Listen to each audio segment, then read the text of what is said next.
Hey, what up? Hey, howdy. Hey, howdy. Hey, hey, yo, hi-yo. I went through everything as fast as hi-yo?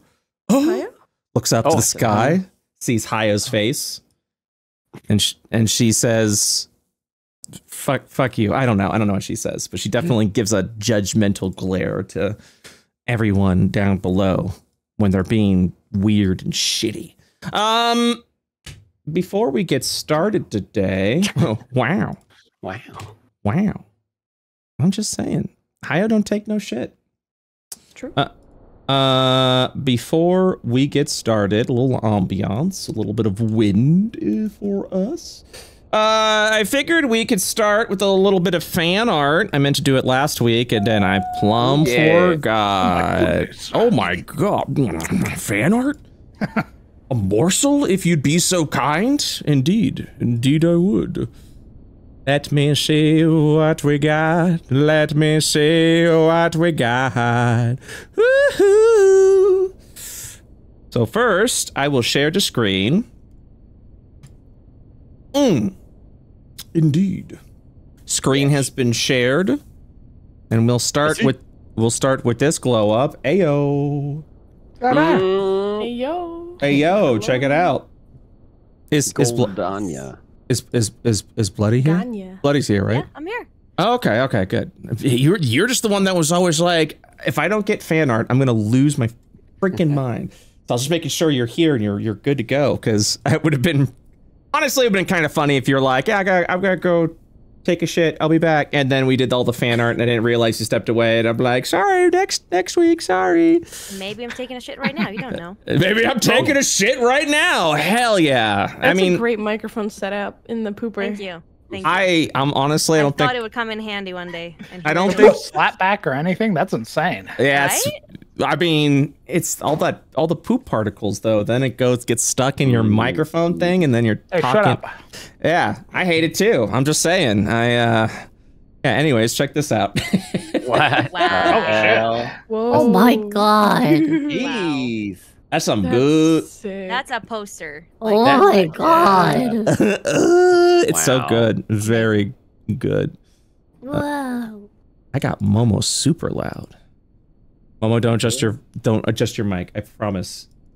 I had you at 200% for whatever reason. Because you should usually have me there. I should have you at 200%. Usually, yeah. I'll put you down to 128, or put you up to 128. There you go. Someone was working with, I think, Blender and making a little pawn piece. Nice. Oh Very good. Oh, God. That's so Awesome. amazing. Awesome. Got a little turtle design right over here. The star. Oh my god, first class, I thought someone got a tattoo. I'm like, oh my god, how are we at this? Like, I think that was like a really hairy arm. arm. Yes. Tattoo. I'm like, okay, I see it. Hey guys, check what I could do. Oh no! Oh, it's so pretty. For pride. Proudly T-posing. How you say proud? I like the nerd Marius talk there. Yeah, there we go. Yapping in the background. I see by manipulating the frequency of your fascinated. Perfect. Let's see here. Someone drew me as an AI, like a scary little rack robot. Okay. Oh boy. Oh god. Welcome to the world of AIO. AIO teehee. AIO. Hey. I What love about- his little tail. Oh my gosh. God. Holy shit, I was in the middle of drinking. These are God damn. Desktop background for one actually so monitor, and on the good. second one. Okay. That's hot. Oh. That's amazing. like the sneakers almost.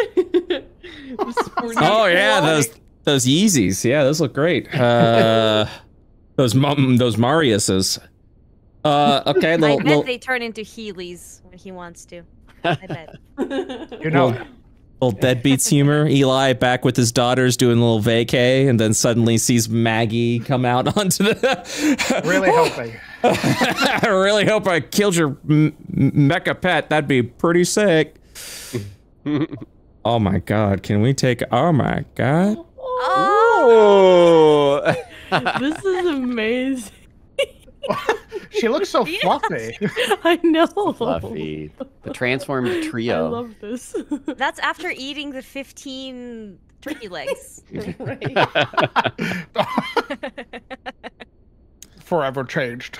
But what if subnautical? What if you guys were under Oh, hell under yeah. the water? Oh, yeah. Oh, that I have a rebreather. I have a shovel. And then work in progress of Vizika. Thank you so much, Baron. Excellent. Thank you. Nice. Cute. Chin. All right. So that wraps up our fan art. Ooh wee! All right. Naomi, would you be so kind as to give us a recap? I'm more than happy to.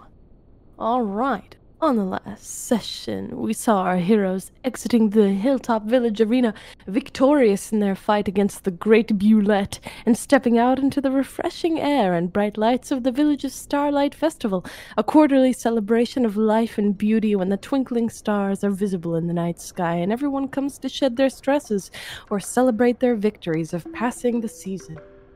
A bugbear was cooking up massive rock legs, and we all got in line. He also sold alcohol and not alcohol. Vanya got some stuff and tipped well. Gareth got all of his food for free from this poor, hard-working bugbear that really struggled to make ends meet because Gareth was a hero, and of course, heroes deserve even 2 entirely free drinks. Cheats was offered the one and only cheese plate because she had a nice laugh, but she didn't want it. Vanya went back asking for the cheese plate in exchange for having tipped before, so she got it for free. What a hero. Anyway, we all bought all of his food and made him close up shop. Then, a fortune-telling gnome named Nesker appeared, who couldn't even tell us our names, but wanted 100 credits for fortune. We all piled into his tent and got cheese and rock legs all over his table. He spread out some fortune sand and told Cheats to focus on the light of the spirit inside her. Then he asked her to draw a rune in the sand. She drew a little diamond-looking thing with horns. The sand flashed and turned into a glass the same shape as what she drew. Her fortune was that she had some secrets and sometimes didn't wish to be perceived. He told her that in the future she could hide from the world if she needed to, and he handed her the runic glass, which had some unknown magical effect. Gareth decided he wanted one, and he was told that he would need to use his strength to help his friends sometime soon. Zika decided she wanted her fortune told too, and Gareth briefly stepped outside and encountered a ghost-wise halfling. Vizika's fortune told her that she was a free spirit, but that she had a righteous fury when it came to her friends, and she'd need that fighting spirit soon. The halfling turned out to be a Watcher initiate, and she told us that the Watchers watched the tear. She told us about the astral temple that led to the people to the astral veil. We told her that we're shadow hunters from Asmodean. We bonded over tears and monsters, and she agreed to take us to the academy in the morning. Her name was Yona, and she told us about a woman who came out of the astral temple, and probably out of the tear, that glowed with a kind of dark aura, similar to, apparently, Marius. She told us that we all had auras, except for Cheats. The auras matched the books we had read in the academy, but we didn't tell her that. Anyway, she told us that she would introduce us to her headmaster, and we partied the night away at the best hotel in the village. All right, thank you so much for the recap, and we shall go ahead and get started. It is now morning within the Hilltop Village. If you guys want, the inn that you guys stayed at would have given you a complimentary breakfast of eggs, various breakfast meats, as well as biscuits and toast. Something nice and hearty. As you guys are gathered and eating around, the first at the table, who woke up a little extra early, was Yona.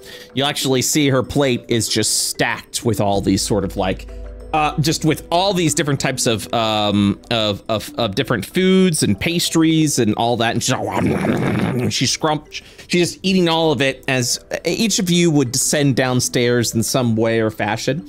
And she would kind of like wave you guys over like, hey guys, hey! Yo, you better get the breakfast before it's all gone. And then she pats her stomach. Oh my god, oh my god, oh my god, oh my god, oh my god, oh my god, oh my god, oh my god, oh my god, oh my god. Vizika runs, grabs loads of a plate, sits down beside her, and gets munching. Yeah, she looks over at Vizika, goes, hey girl. And then she leans down underneath her, at her side of her chair and pulls out a big plate of food and puts it in front of you. I got you. Oh, thanks. You do snore, by the way.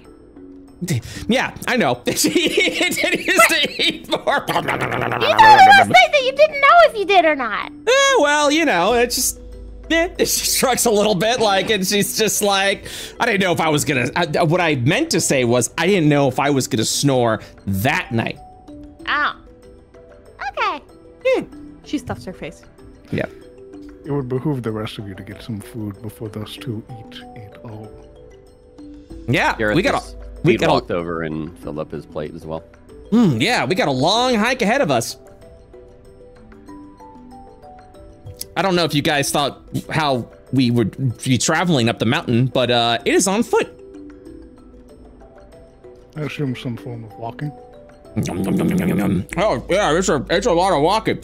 Up there, the hill over there. I mean, we got a nice little path that takes us over into the actual the academy building, but it's still kind of a bit of a long walk. So you know, get yourself all ready to go and energized. Eat all the food that you can. Do you eat? Looks over at Marius. I do require sustenance, yes. Yeah, but like food though. And then she like grabs like with a plate. She like sticks like an entire over easy egg on a fork, and then just eats it all in one bite. Like you don't need like oil or something like that. Like you eat food. And she grabs a piece of toast and scarfs it in her mouth. The back paneling of his armor opens. And he would eventually sort of crawl his way out of his armor. And he would sit down at the table with the rest of them, sort of sitting next to Cheats if she's there. And having procured himself a very hearty meal, because he also requires a lot of carbs and proteins. Is Cheats downstairs eating with everybody? I think she'd come down, yeah. Okay. Does she come down a little sluggish? Oh, she's a little sleepy? A little sleepy. A little sleepy, okay. So yeah, you'll kind of like stagger down the stairs a little bit. Maybe a bit of a rough evening of sleeping in a bit of a foreign bed, and Yona will kind of turn over and go, "Hey, all the food is almost gone." And then she eats another egg and just swallows it in one gulp. Should come down, plop down. Okay. And then you'll kind of see Yoda just take a big, like, hunkin' sip of coffee. I'm assuming Vanya is also down here, eating away? Oh yeah. Vanya has 7 eggs on her plate. Oh my god. Looks like you need one more! And then she stabs another egg and throws it on your plate. Let's go. Thank you, I love eggs. Yeah, me too. They're really good with salt. I like with salt. I like with pepper. I like to put a little ketchup on it. A little bit of scrambled little onions on it. Like sometimes with a mushroom and little peppers. And sometimes I like with a little ham cubes. You guys ever have those ham cubes before? And then she just kind of Ham cube. like, yeah, it's like processed ham a little bit. Comes from pork. Pork comes from pig. I don't know if they got pigs over where you're at, of the Asmodia hair thing. No, we mostly eat potatoes over there. Potatoes, I like potatoes. You got hash browns, you got fries, you got little cut little potatoes, like little cubes things over there. No potatoes here, Yeah, though. even alcohol out of potatoes, too. Oh, never had potato alcohol before. How's it taste? Old enough to drink? She looks over at you. She stops eating. She puts her fork down. She puts her knife down. And very calmly, she looks over at you. And she says, you and I feel are going to be good friends. It would behoove you to not make assumptions of my age based on my, and then she like points to her entire body. Rest assured, I am plenty old enough to drink I'm just saying alcohol. that you look very youthful in a good way. Yeah, well, you know, as a halfling, I have been told I looked youthful my entire life, and it's not exactly the compliment that you think it is. Well, I'm small, so me too. Yeah. So you get it. Yeah. That's what I thought. And she grabs her fork, and then she stabs an egg, and then she eats it with a little bit more gusto to it now. How long have you been an initiate? This will probably be my 2nd year. Interesting. And I'm told I have a lot of training to do, that I need a little bit more discipline before I advance to a full watcher. I mean, that's okay. I've got a roof over my head. I've got, you know, plenty of food to eat. I've got some cool people over at the academy. There's no trial for you to undertake to become a proper watcher. No, it needs to be approved by the headmaster himself. And then she kind of sighs a little bit, and she like puts the fork down and knife, and she leans ahead, and she goes, "You need to have the constitution to be able to withstand the temple of the astral tear for an extended period of time. I so far lack that constitution." And then she kind of looks like she gets a little nauseous as she covers her lips a little bit, like, and then she goes, "Yeah, I think I'm done here." And then she pushes the plate away like, "All right, yeah, I don't think I can eat anymore." A different kind of challenge, then. Interesting. Well, you mean you're going up there, and I'm sure you're going to learn all about it. You see, the temple itself houses the tear that'll rip you from this plane over into the astral veil. Because of that, the tear sort of creates this, what I can only describe as this noxious cloud, and it's up to the watchers to sort of, with appropriate rituals, destroy and dissipate the excess energy that the tears create.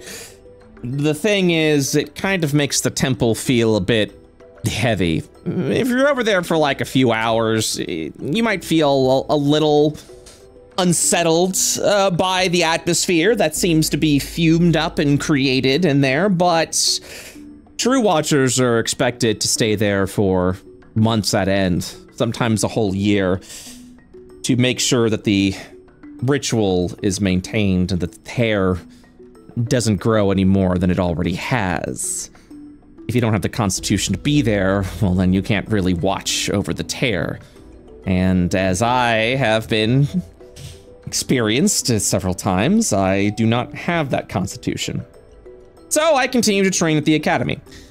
And one day I will watch over that tear, but it probably won't be anytime soon.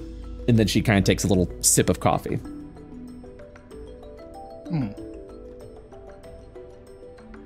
That is, of course, assuming that you and the rest of your compatriots over here are given permission to access the temple. I mean, I can definitely make an introduction over to the headmaster, but ultimately it's up to him if he grants you passage.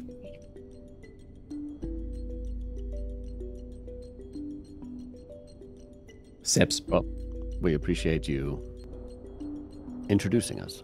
Oh, yeah, of course. You all look like a fun group of fellas, and at the very least, if you guys are heading up there, you know, we wouldn't mind seeing some fresh new faces over at the training grounds.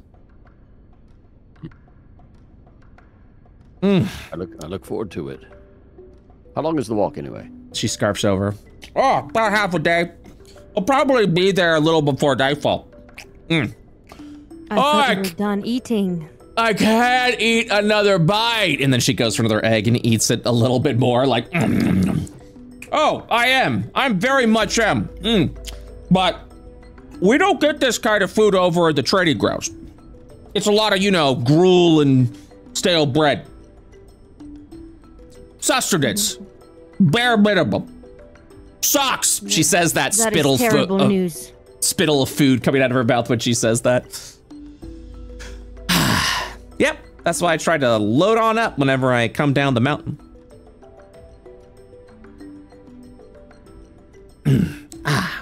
You all should load up too, because if you're gonna be staying there for a little bit, if you're not bringing your own rations, I mean, you're free to partake in some of our food. It's just not the most appetizing. Food is food. Well, Perhaps it would behoove us to buy some raw supplies. I can make cooking utensils for us. And Vizika seems knowledgeable, at least, in cooking.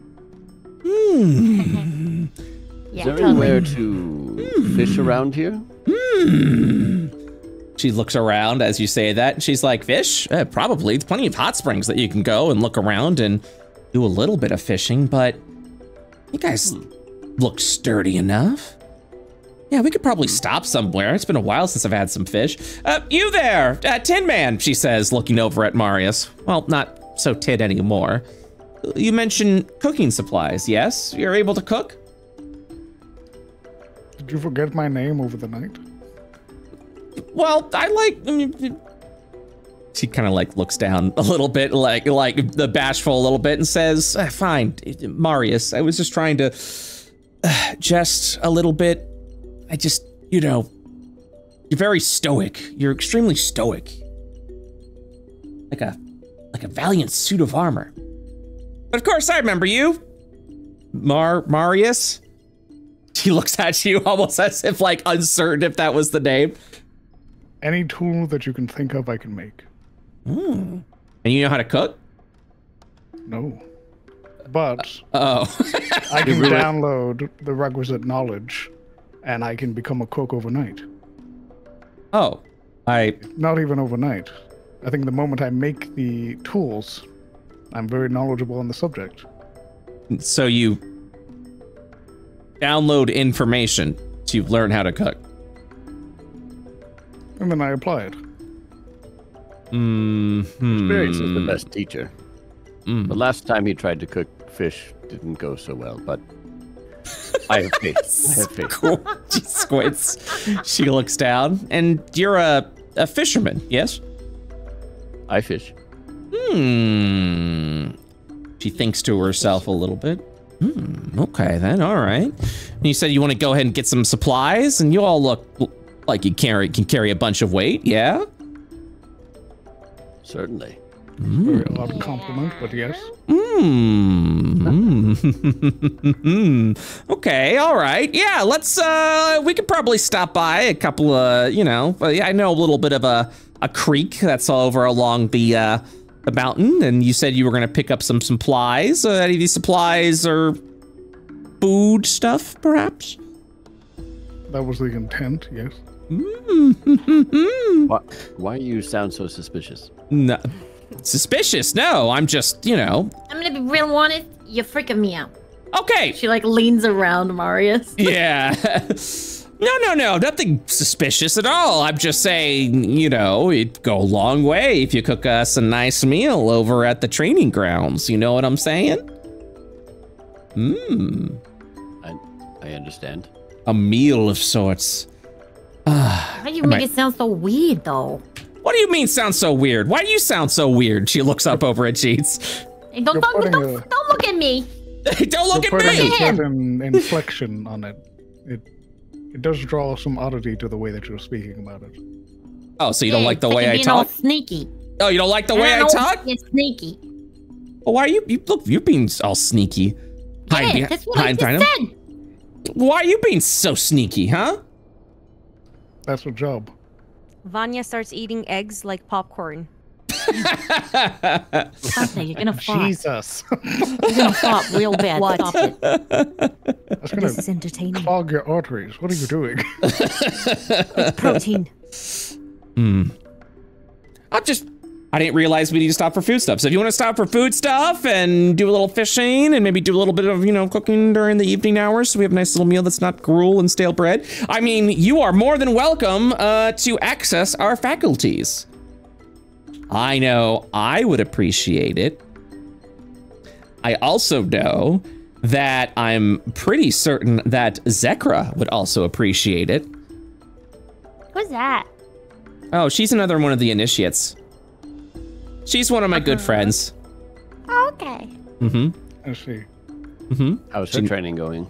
And she's going, good. Probably gonna graduate soon, leaving me alone in the training She's still ground. gonna be there, isn't she? She's still gonna be there, isn't she? Ooh, Zackary? Yeah, just not like, you know, in the same exact place, but you're still an initiate. She's a... Or is she Yeah. leaving? Well, I mean... Leaving forever. No. I mean... well, okay, so... Zackary is probably gonna go ahead and replace Azaria soon, who's guarding over the gate.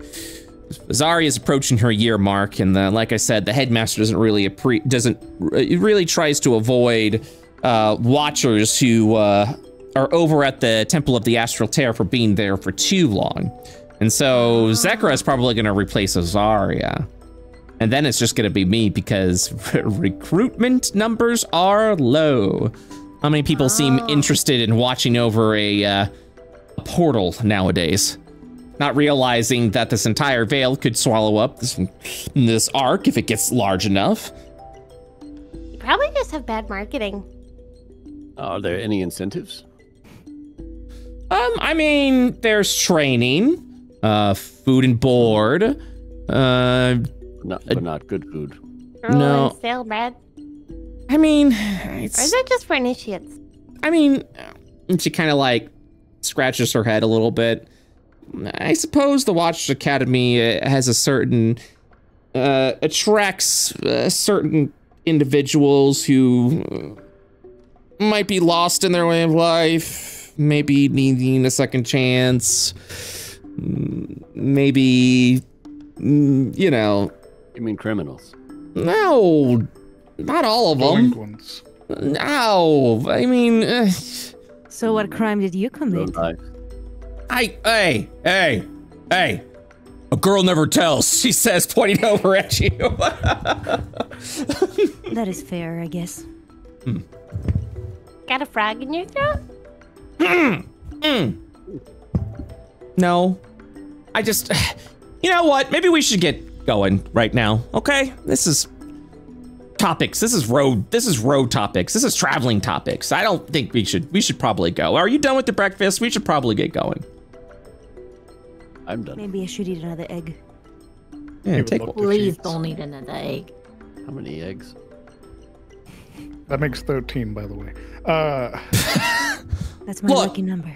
Look, just, I'll wait for you for a little while. If you go ahead and get some food stuff and anything else you might need to get, I'll be just right outside of town. And then, yeah, I'll wait for you for like an hour. I do want to get back up in the mountain before the sundown, though. Okay. Okay. Okay. And then she kind of just like packs her things up in kind of a huff very quickly and then leaves the inn. Well, that was kind of weird. A little. Why is he so shifty? What was that about? I assume just a part of her personality.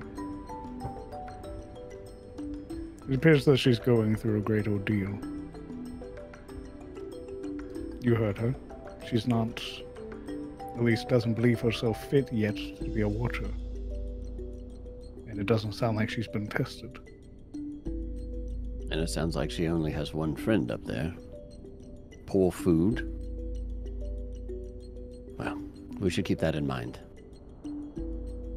Oh, we can make even the worst food taste like really good food, so it's okay. There's that, but I also wanted to try my hand at cooking again. To redeem myself. And He I'm looks at sure Gareth. It will be delicious. I'll catch you a great one. I would appreciate it. Well, Oh. are we all ready to move? Did you eat? He looks at Cheats. Yeah. I had a bit. You hear like she goes like the bottom of her mask just clicks back up. We're going to be walking for a bit. Okay. I don't want you passing out because you didn't eat enough. Did you drink water? I'm fine. Vanya is gonna put 6 hard-boiled eggs in her pockets. How many? Not in your pockets. You're disgusting. That's You're gonna cook them. You're gonna cook them even more.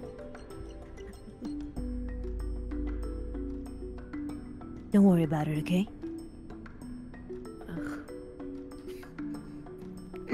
Let's see if we can find a store and spend some of our recently earned gains.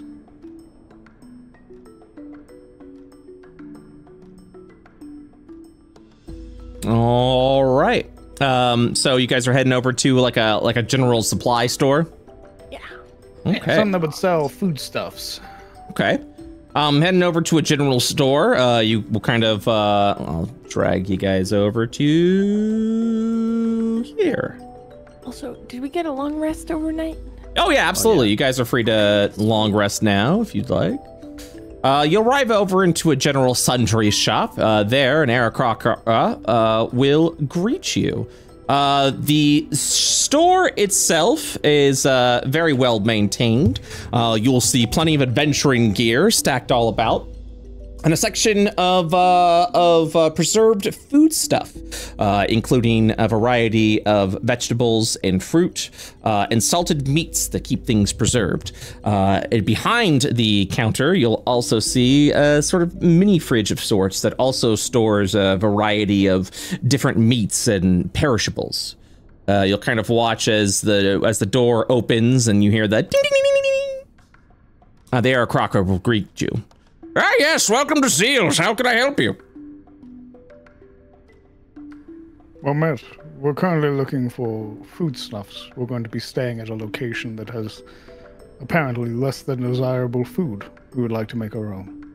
I understand. Well, what are you looking for exactly? Are you looking for some kind of meat or some fruits or vegetables? We've got them all. Some legumes, perhaps? Cheese? Eggs? Eggs and cheese. Oh my god. I'll have the meat. Proteins would be sufficient. Oh, we've Some got carbs. well, we've got various salted meats that you could partake in. As far as cheeses are concerned, that's a bit of a luxury item in these parts. Usually the inn up the road buys any of the livestock, just like eggs and things like that to feed their patrons. Unfortunately today, I do not have anything of that sort. But if you're interested in some, like I said, some salted meats or some pork, we do have a nice leg of a cow that you're interested in spending a little extra money on that. About 100 credits or so could probably, if well preserved, keep you all fed for a few days. How do we feel about that? I feel good personally. Can't go wrong with cow. Yeah, very good. You know, a lot of people have issue with dire bovine specifically, but, you know, if you get it past the gamey taste, it's actually pretty good. And then he just watches, he like goes to the back area like a butcher, pulls out a butcher's cleaver and just starts hacking away at something. Oh my god. You got any candy back there too? Yeah, that's right. Candy? Yeah, not back there, but you can probably see it on the shelf. Got one called Nougaty Goodness over there. Ooh, how much is it? 2 credits. I'll buy it. Okay. And then he comes back and he is holding this massive hunk of meat with this bone sticking out. And you'll actually see that the bone itself is very gnarled. Like even though it's been like hacked away at something, it seems very primitive and very twisted, wrapped around in some sort of brown paper. He'll throw down this extremely heavy piece of meat. And he kind of wipes his brow a little bit and says, I gave you a little extra, but I'll keep to the 100 credit price if you're interested. And this should feed 10 people easily, I'd imagine. Or Vizika for 2 hours. Yeah. I love that laugh.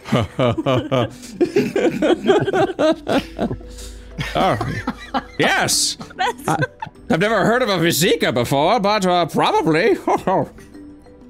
Do you have any spices to go along with that?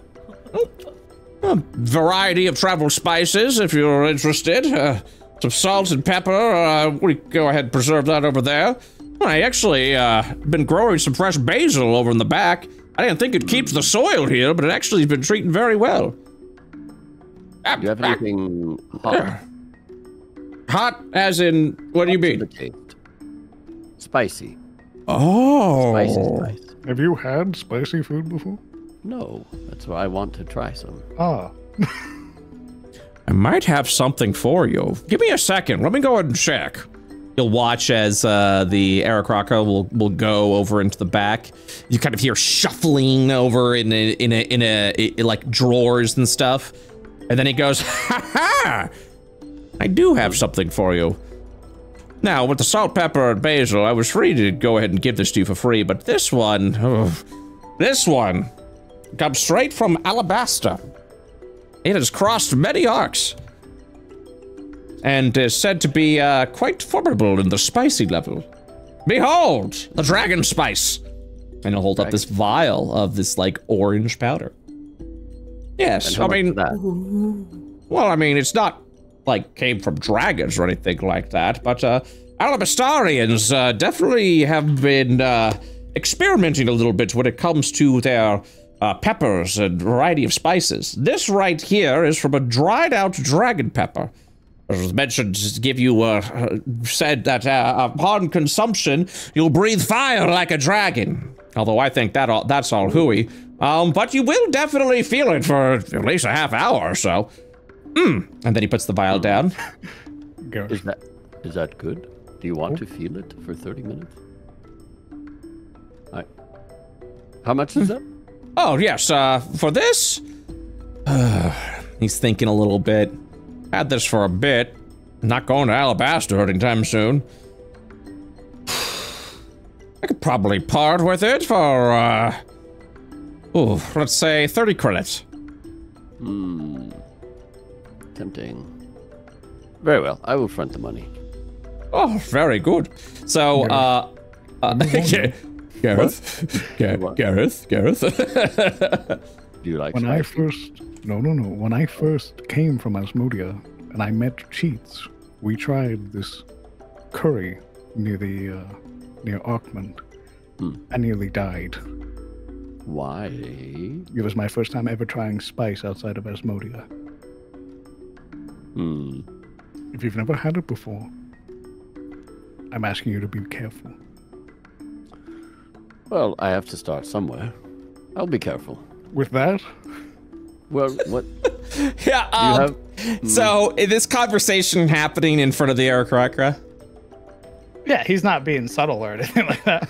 He's staring at Gareth like, oh dear God, what have I done? He's just like, I'm sorry to intrude. You mentioned that, you've never had spicy food before? Well, I may have. I just... How do you define it? Oh God, he's gonna die, isn't he? No, it's not deadly, but it'll definitely perk him up a little bit. I wouldn't do anything that day. He says as he, like, blinks a little bit. Anything. If you're venturing forth. Yeah, you might get a little upset tummy.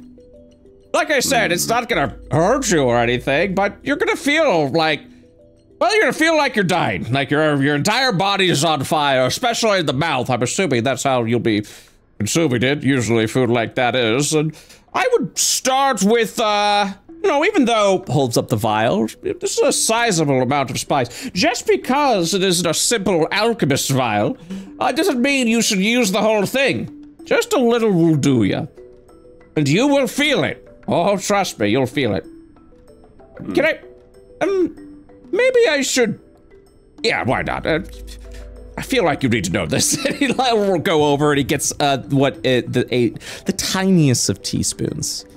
And he goes, you bought it, so do you mind if I, and points over at the vial.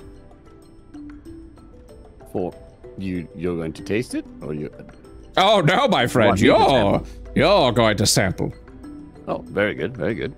The spice is strong. And plucks out the cork, and then with the slightest of spoon pours just a little bit within the spoon itself before handing it to you and says, just put a little on your tongue there.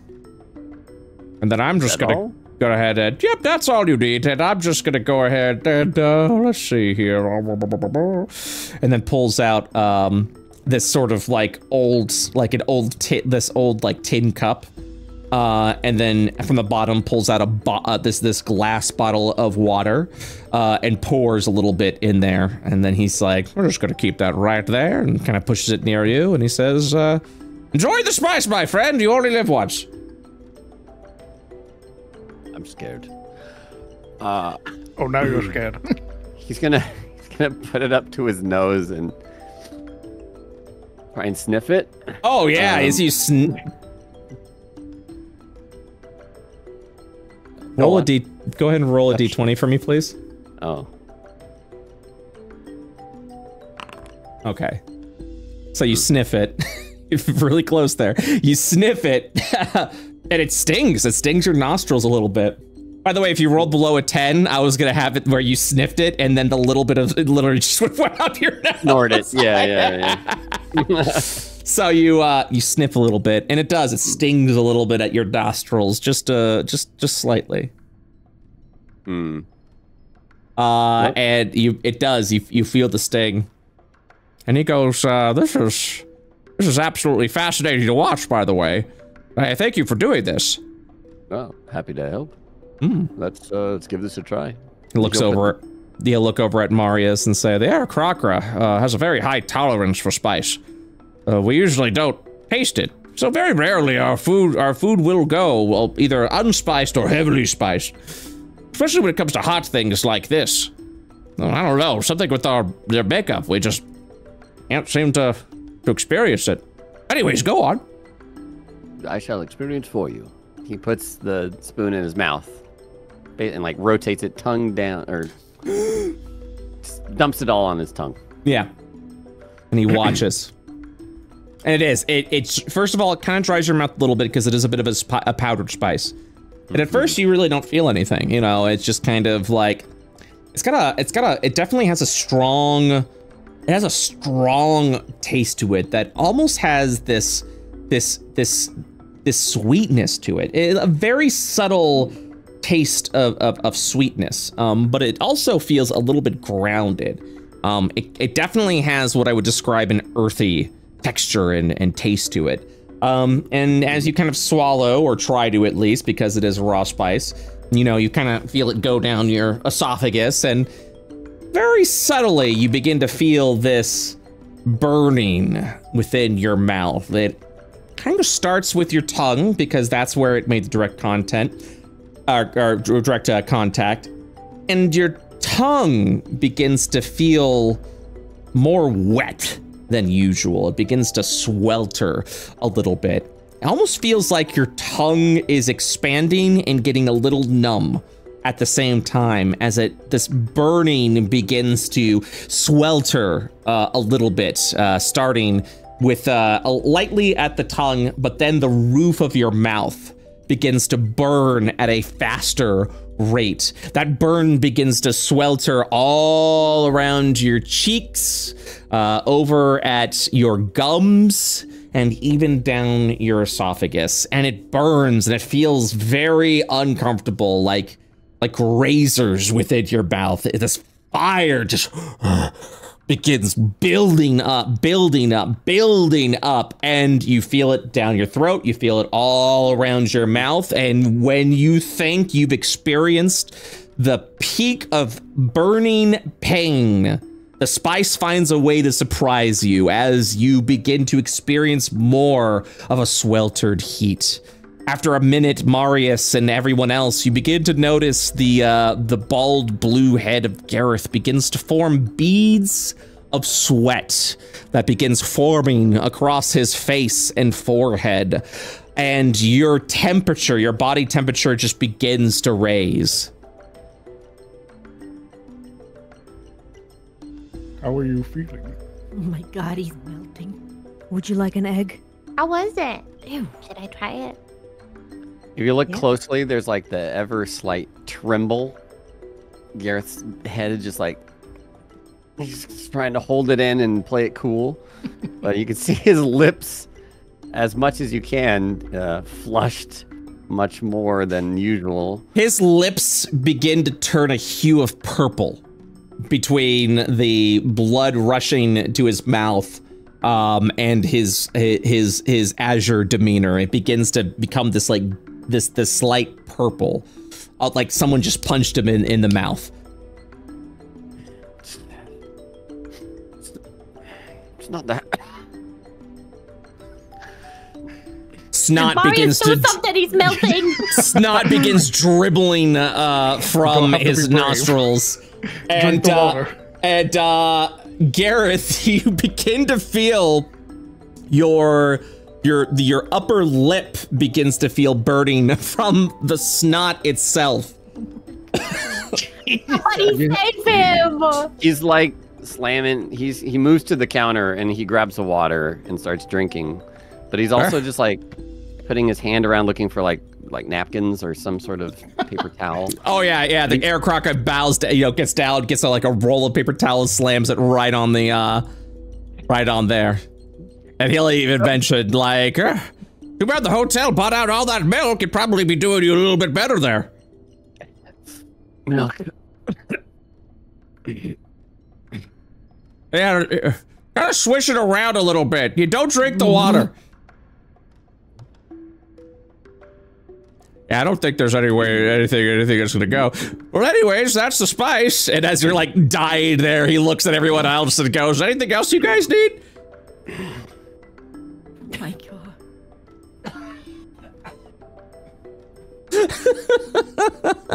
She just can't stop looking at the beating gumdrop that is Garrett's forehead. Oh my god. Oh my god. I never want to be like that.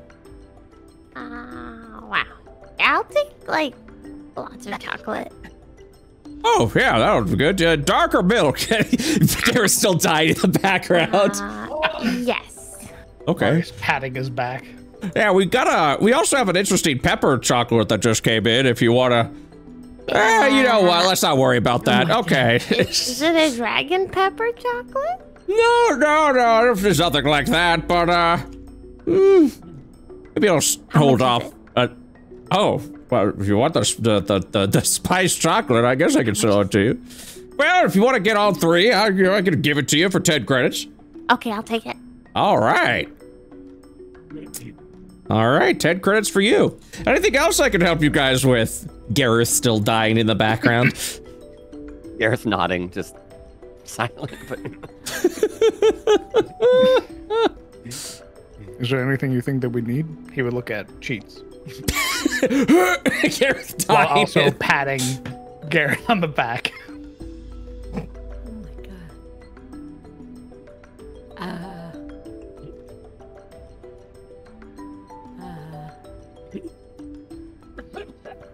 Oh my god. Oh my god. It's alright, I did that. Oh my god. I don't know what you want to like cook and stuff. Don't cook that for them. Don't do that. You see him sort of. He was about to start talking at the prospect, and then he shake his head. Fine.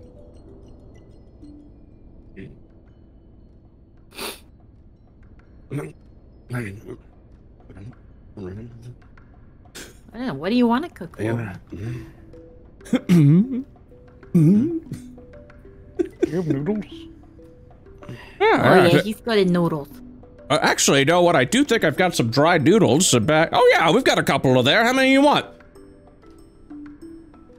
I imagine we'll be there for some time. How many bundles do you have? Well, I mean, I've got 5 bundles right here. I'll take 3. I'll take 3. Okay, 5 credits, please. You pay over 5 credits. All right, very good. 270. 8. I'm just like, I forgot math for a second. Oh, here you go. And you'll kind of see that these bundles of noodles are kind of in these like they're individually packaged. There are these like long rectangles. The noodles themselves are a bit of a bigger noodle, almost like a fettuccine. That's made over with the wheat, the wheat that grows here in the mountains. If you've never had noodles made from mountain wheat before, you're in for a treat. Very hearty. Thank you for the information. Mm-hmm. You're a adventurer store as well? Oh, well, I've got a couple of knickknacks here and there. Nothing too extravagant, I'm afraid. Do you sell raw alchemical products? Alchemical products. It's been a while since anyone's asked for that. I do think I've got something here or there. Or how much exactly are you looking for? And then he kind of like will lean down and start pulling out like a sorted variety of different different alchemical like herbs and things of that nature, different types of compounds, stuff that's very simple. I don't really have a way of explaining it in character, but Marius wants to buy enough to basically allow him to keep making some greater healing potions. Of course. For the party. So he will have in his possession 100 credits worth of uncommon alchemical ingredients. Sick. We'll take it. All right, let me go ahead and inventory. Wait, where the heck? Oh, that's right. Inventory. Whoop. I will add that. So you're buying 100 credits worth, is that correct? Yes, sir. Okay, then I will add here. Did I add? Oh, there it is. 1 second. Alchemical ingredients. I will list it as uncommon, and its value will be 100 credits. Very cool. Woohoo! I have added it to your inventory. To your shared inventory, excuse me. Aside from eggs, was there anything else that you wanted? You look at Vanya. No, eggs and cheese is all I wanted. Also, Gareth, your the temperature begins finally calming down, and you kind of have this sense of relief wash over you. Yeah, Gareth's he's not coughing anymore, but he's just kind of staring past whatever direction he's facing. Just kind of.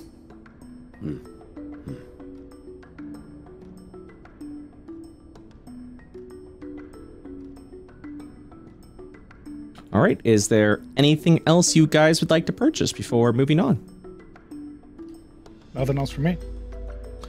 All right, then. Okay, so with that, is there anything else you guys would like to do in town before your travel begins? Did we want to meet the very obvious time wizard? Oh, the special vendor guy? Special merchant? Correct. Now that we have more money. Isn't he gone?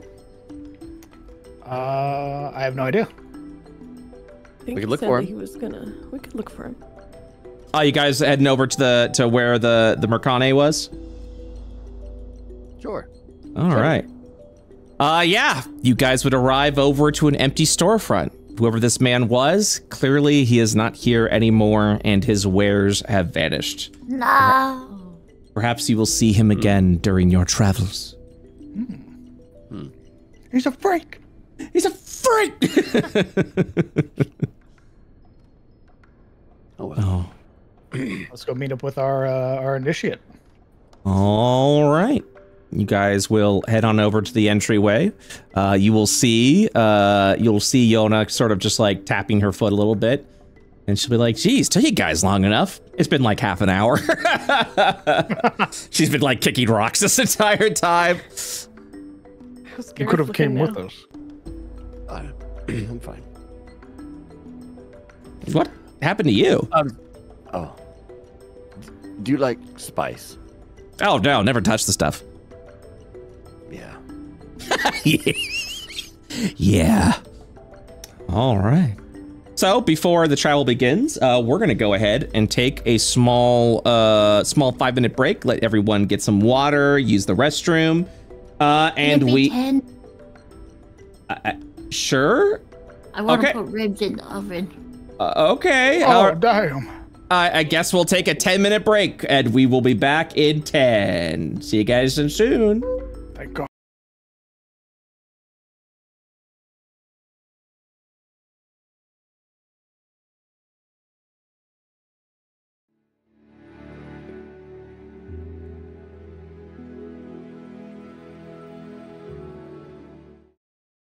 All right, and we are back. Okay.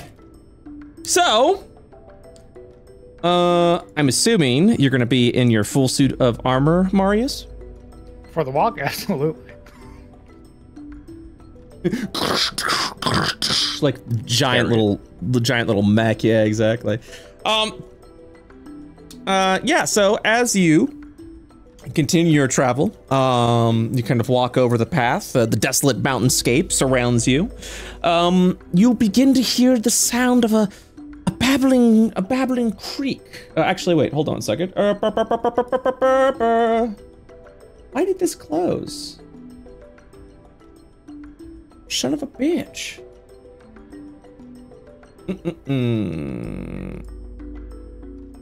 Sorry, my computer's being slow, but that's okay, because I'm about to replace my computer. Yay! New computer. New computer. I'm very excited for the new computer. Yes, so... Oh, boy. Oh, that actually is interesting. You could do that. Sorry, I'm looking at the book. So Yana will walk over, and she's just kind of, you know, it's been kind of a quiet travel so far as you've left the town. Not even an hour has passed. And as you guys you're approaching, she'll kind of mention over, and as she kind of like walks up to the side of Gareth and goes, "Hey, so you mentioned you're some kind of you fish or something like that?" I do, yes. Oh, it's been a while since I've had any kind of fish around here. What do you prefer to fish? I mean, there's a creek up ahead, but if you want, we could always take a slight detour and head on over to some hot springs that I know about that also has some fishing potential. Never fished a hot spring before. What do you think? Up to you. I've never been to a hot spring before. Ooh, sounds like an opportunity. Well, you gotta make sure you don't tell anyone about this. It's kind of my secret spot. And recently, the village has been trying to ramp up its tourist numbers by selling hot spring packages. Fortunately, they don't know about my hot springs. No, that sounds Can you great. swim in them too? Oh yeah, well, okay, so there's one area that I don't specifically go to because it's a little squirmy, you know, because of the fish. But the rest of there's another hot springs that hasn't been affected whatsoever and has no fish, and I didn't do anything to make sure that one of the hot springs had no fish, so I wasn't dealing with weird little fish swimming around me. Yeah, but I could go ahead and show you. It's swimmable. Okay. This detour will add a little bit of time to your trip. Are you guys okay with that? How much time? Yes, okay. She mentions like, oh, it's just like right over there. Okay. You don't know how much time it's gonna be, but it will be a pivot.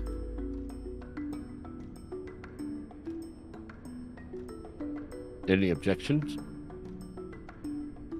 Don't let me stop you. I mean, if it's right over there, you know, why not? All right, let's go.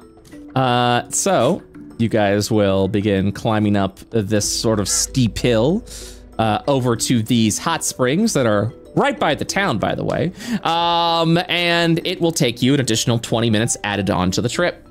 She'll walk over and begin disrobing as she's like, very excited to be swimming in these hot springs. she does not disrobe down to, she disrobes down to the small clothes, not full nudity. And she immediately cannonballs into one of the hot springs with a triumphant splash. And she kind of like rests over in there. You know, this was a great idea, she says, leaning back. Does anyone wish to join me? Oh, Garrett, yeah, you, fisherman. With his, he's fiddling with his fishing implement, as if he's about to fish in the same. Yeah, she's like, no. You're gonna fish over here, and you'll kind of see like a darker spring over here. Does anyone soak in the hot springs? Yeah, Zika's gonna put down her staff. She's gonna stand there gaping for a little while, like, oh my god, there's steam coming off this water. This is amazing. It smells kind of funny. I love it. And then she puts down her pouch, and she puts down her staff, and she just like swan dives into the water, using her wings to like propel her. Yeah, the water itself is completely soothing. Any aches and pains that you're dealing with kind of wash away immediately. And she goes, yep, this is the life. This is the life right here. She goes underwater. Vanya, what are you doing? So, are there any big rocks around here? Like oh, absolutely. There's plenty of different rock faces surrounding the hot springs. Well, so Vanya really wants to go in, so she's been kind of scouting it, like, is there any spot I could hide behind? So, yeah, I think she will find something that probably covers her as much as possible, because she's about to just go like skinny dipping in these hot springs. So, yeah, it's happening. But you know, as you, she's got the skin of a killer, so she has to. I was gonna say, as you disrobe from behind the stone, if you don't mind me interjecting. Is that a second sun? Oh my god! A giant illuminated glow from behind this one rock just beams out all of a sudden. You sound like a fluorescent light. Yeah. Sorry about that. No, it's all good. Come on in. I would say the illumination kind of acts like a natural sensor bar for everything. It's just this bright orb of light. Cheats, what are you doing? Bright bits. My bright bits. Cheats is just standing with Marius. And she'll whisper, I don't like it. You don't want to go in? No, it's not that. Just, I don't trust her. She seems overly eager to prove herself. It's wise to be cautious. But the rest of your companions are already taking a dip. It's not that. I don't... Are we sure? Like, really, really sure she's a part of this place we're going? We'll find out when we get there. Seems like she wants to detour a lot. I assume she's in trouble, more than likely, and is avoiding responsibility. We'll see when we get there. And if she attempts to delay us any further, we'll march on.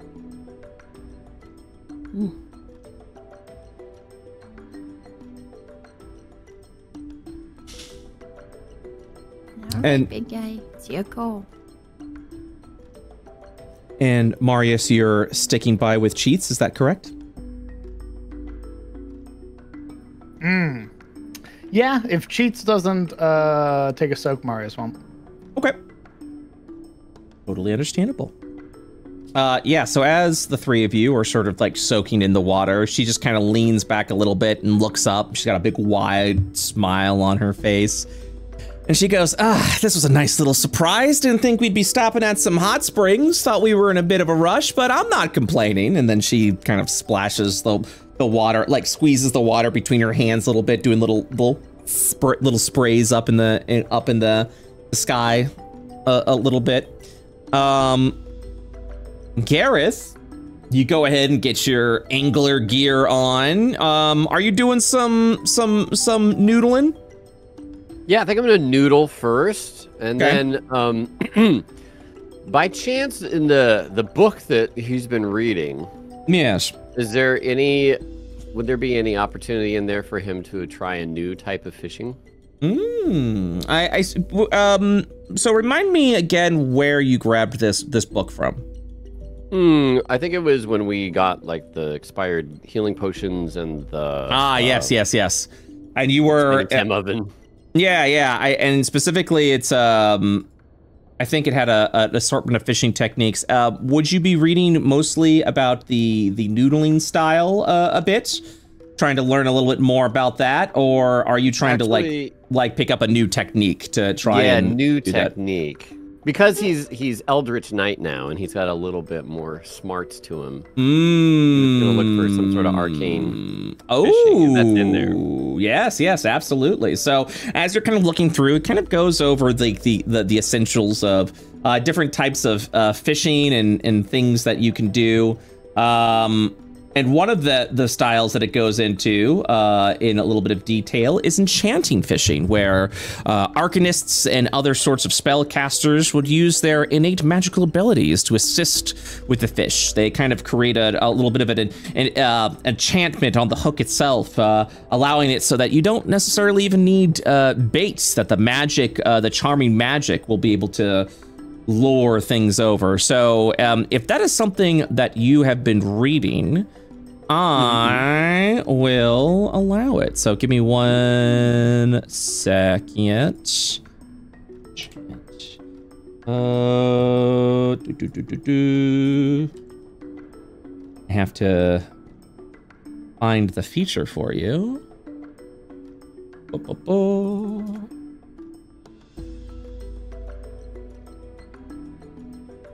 think I can just do this. Yep, there we go. All right, I've added the feature that you've learned, enchanting fishing. This will scale off of your intelligence. So give me. Is it in features? Yeah, give me one quick moment. Okay. Yeah, just so I can make sure that it does get added.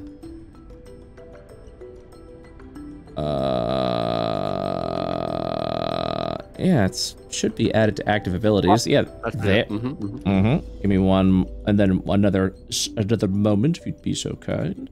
Oh, yep, still scales off intelligence. Perfect. Okay, so the first thing I'm going to ask you to do, while everyone is sort of fishing over, or while everyone's kind of soaking and taking this little side detour, this little break. I need you to roll me a 1d100, please. Okay, let's see what you got. A 24. Ooh, okay. So as you're, kind of fishing, doing the best that you can, nothing's really biting. You're uncertain if it's been if just been some time that you've been using the enchanting style, or just you haven't necessarily attracted anything. You're kind of casting a couple of times, but after the break is over and the soak is done, unfortunately you don't catch anything with the roll that you made. Nothing bites this time, unfortunately. As you sort of, tell me a little bit more about like what you're doing and what you're trying. Well, he would, depending on how long it takes, he was going to try out his new arcane fishing, and then if not, all else failed, he would go to noodling. But if it takes too long, he's just like, he keeps bringing in the line, kind of looking at the hook, and trying different little enchantments, tweaks here and there to see what will make the fish actually bite, and also just observing the fish themselves and seeing how they're moving around. Okay, and then you're kind of also trying to reach in a little bit. Maybe the enchanting's failing somewhat, or you feel like it's not working right now, and so you're reaching into the water, almost struggling at this point, trying to see if you could reach anything. And with that, an hour will elapse while you guys are over here, and Yeah, you're kind of seeing Yona's beginning to get out of the springs. She's starting to dry herself off a little bit. She's getting ready to put on a robe. And she says, so how many fish you catch? Like 12, 15, 20? Are we gonna have a feast? Well, these fish don't seem to be biting.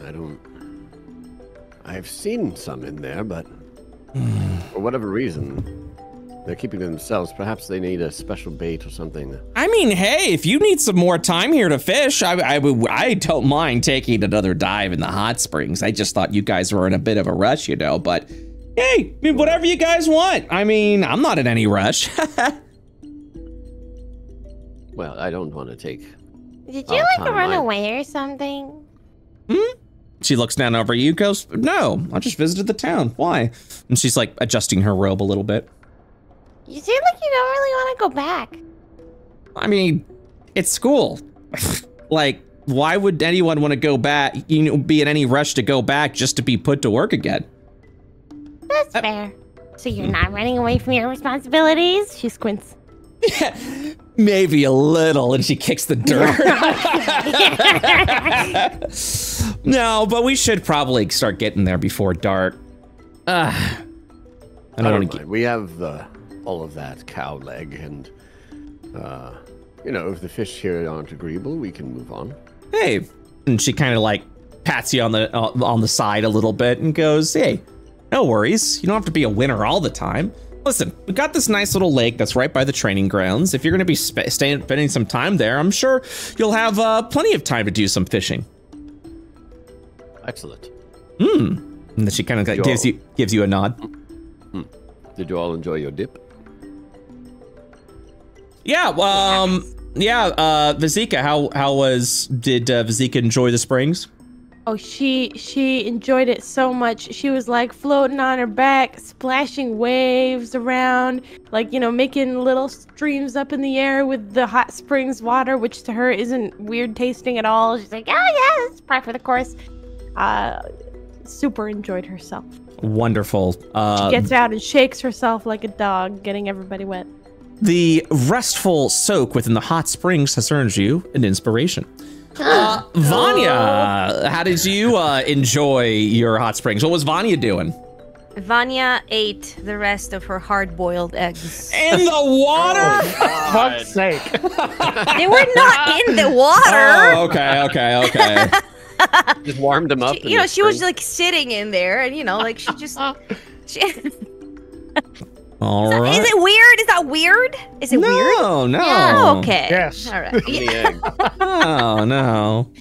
And then inspiration egg. Let's go. Then over the hour, Cheats, what were you doing? Were you just kind of like chilling out by Mariah? So what was Cheats doing this past hour?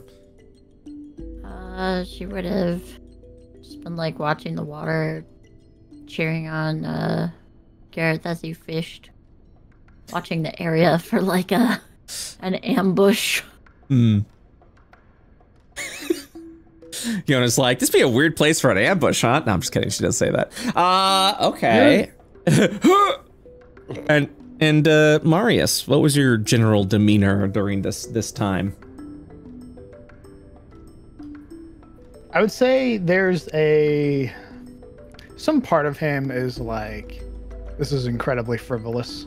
However, there's a very high likelihood that we'll never get to do this again. So he's just content allowing his friends to enjoy this hot spring. That is so heavy. Holy shit.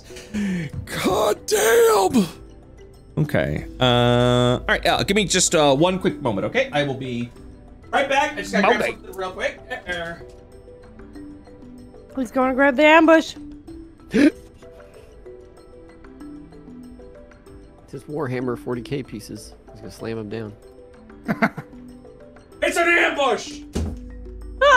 No, I'm kidding. Oh shit! Oh shit! It's an ambush! Oh shit! Oh no! All right. So, you all will continue your journey. Is that correct? Is there anything else you guys like to do along the way while you're crossing through? Or will you be enjoying the sights. Okay, I understand. So you'll return back on the path. You'll kind of see Yona will be following along. She has a little purpose in her step. As you cross over here, you kind of begin to enter into this this sort of like miniature city area where a lot of the buildings have seemed to be long since abandoned. You kind of enter and cross through over into a bit of a empty, like an empty abandoned town almost. Let's see. Oh. Switching some shit around. And yeah, Yona kind of continues to walk past with purpose and determination. As you're like kind of like looking around over at the buildings, you'll kind of see all of them are empty or boarded up. And as you're crossing through, you'll watch as the mountain begins to ascend. And you'll begin to watch this sort of fiery red glow from the mountain nearby, a little bit of astral clouds and sparkles from the temple that's up high, kind of shimmers a little bit over, almost like a nighttime sky continuously hovering over this section of mountain.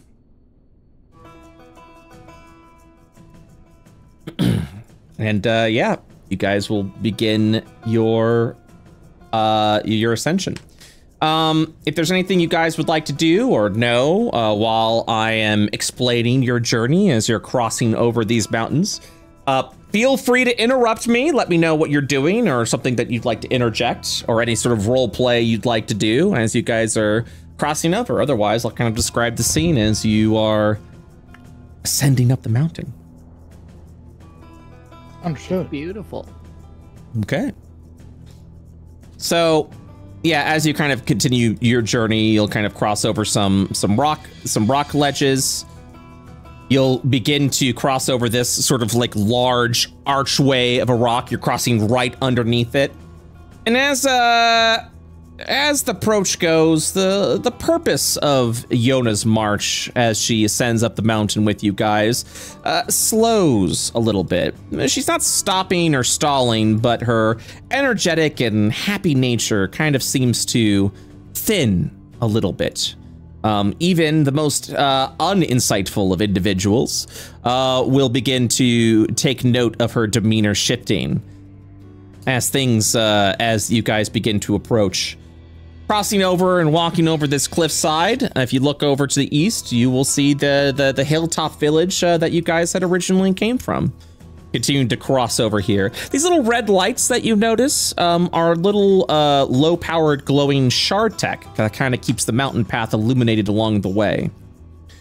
And yeah, any sort of conversation or anything that you may have been doing, Yona maybe would have participated, but briefly. But as you continue ascending up the mountain, as I mentioned before, Yona kind of gets a little quieter, a little silent, almost as if she's contemplative. And then speak up. Yeah, go for it. Is everything all right, Yona? Getting tired? Yeah, a little tired, I suppose. You mean crossing up these mountains and doing these long walks? It's always such a drag, you know, a bit of a boring journey, as if it were. I mean, the company is always appreciated. Wish you guys would tag along more often. Do you come down very often? Whenever I can, whenever I've been given permission to do so. Usually during the Starlight Festival, the headmaster gives me the freedom to go down and experience a little bit of life. Personally, I think he's just glad that I'm out of his hair. She kind of mutters that under her breath. And then she follows it up with a very awkward, like, it's a funny joke, but you question the sincerity of it. I hurt my own feelings. A little bit, yeah. Does Gareth say anything else or continue with the conversation? At some point he would ask, is there any life up here that you have to combat or defend yourselves against? The mountaintop itself is actually very quiet. Very rarely will we actually see wildlife make its way up here. There really isn't much life. I'm uncertain as to why. Maybe it's the mountaintops itself, or the astral phenomenon of the temple. No, we don't really deal with too much wildlife. And they said this entire mountain, over 1,000 years ago, was covered with snow. And apparently, Northern Ishtar was very, what's the word? Not Arctic. What's a cold region that's not like frozen Arctic? Would you guys say? Taiga? Tundra? Yeah. Fjord. Yeah, little tundra, taiga, little fjord. Yeah, I think all of that would be there. Boreal. Yeah, boreal. Ooh, I love that. Boreal. Boreal, that's the one. Nice. All right, Mr. Show Off. That's the one. Yeah. I don't think that. We were talking about it the other day, so I just pulled it in. It's all good. Yeah, very cold region up here. Apparently, the temple itself used to be an old academy for mages, from what I understand. And before that, it was a dwarven fortress. Who knows what that temple will be 500 years from now? Time keeps marching on. Does Gareth like to do like a self check-in and see if he feels particularly fatigued outside of the? Yeah, go ahead and give me a general constitution check. Okay. Oh, yeah, you're doing fine. I mean, you aren't scaling up any mountains, and the paths themselves have been manufactured from once upon a time. So as you're approaching over to the training grounds, I mean, you're sending up these hills. The air gets a little slightly thin. You do notice as you're kind of like approaching this curve, the air is getting more and more heavier, and the astral phenomenon of the temple with you kind of see, like I mentioned before, these like starry skies that are forming around there. It definitely seems to have an effect on the area where it feels a little heavy, but nothing that is slowing you or any of the party down at this point. Okay. Okay.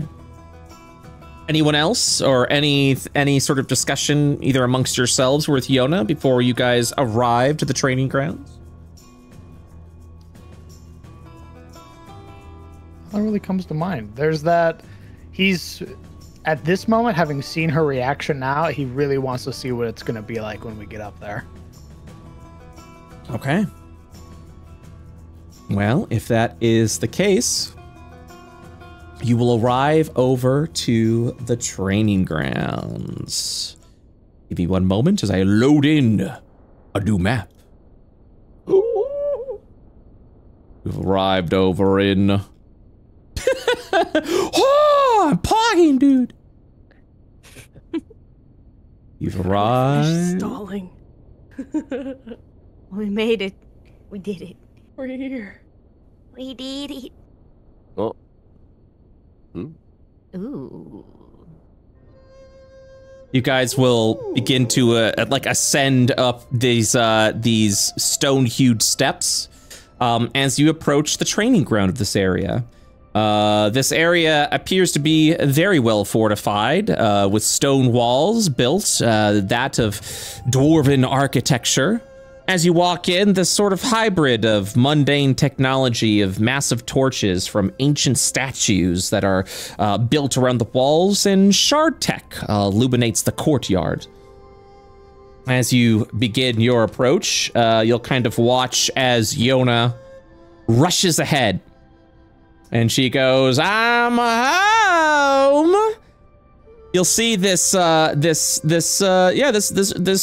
bugbear woman will sort of also charge ahead too.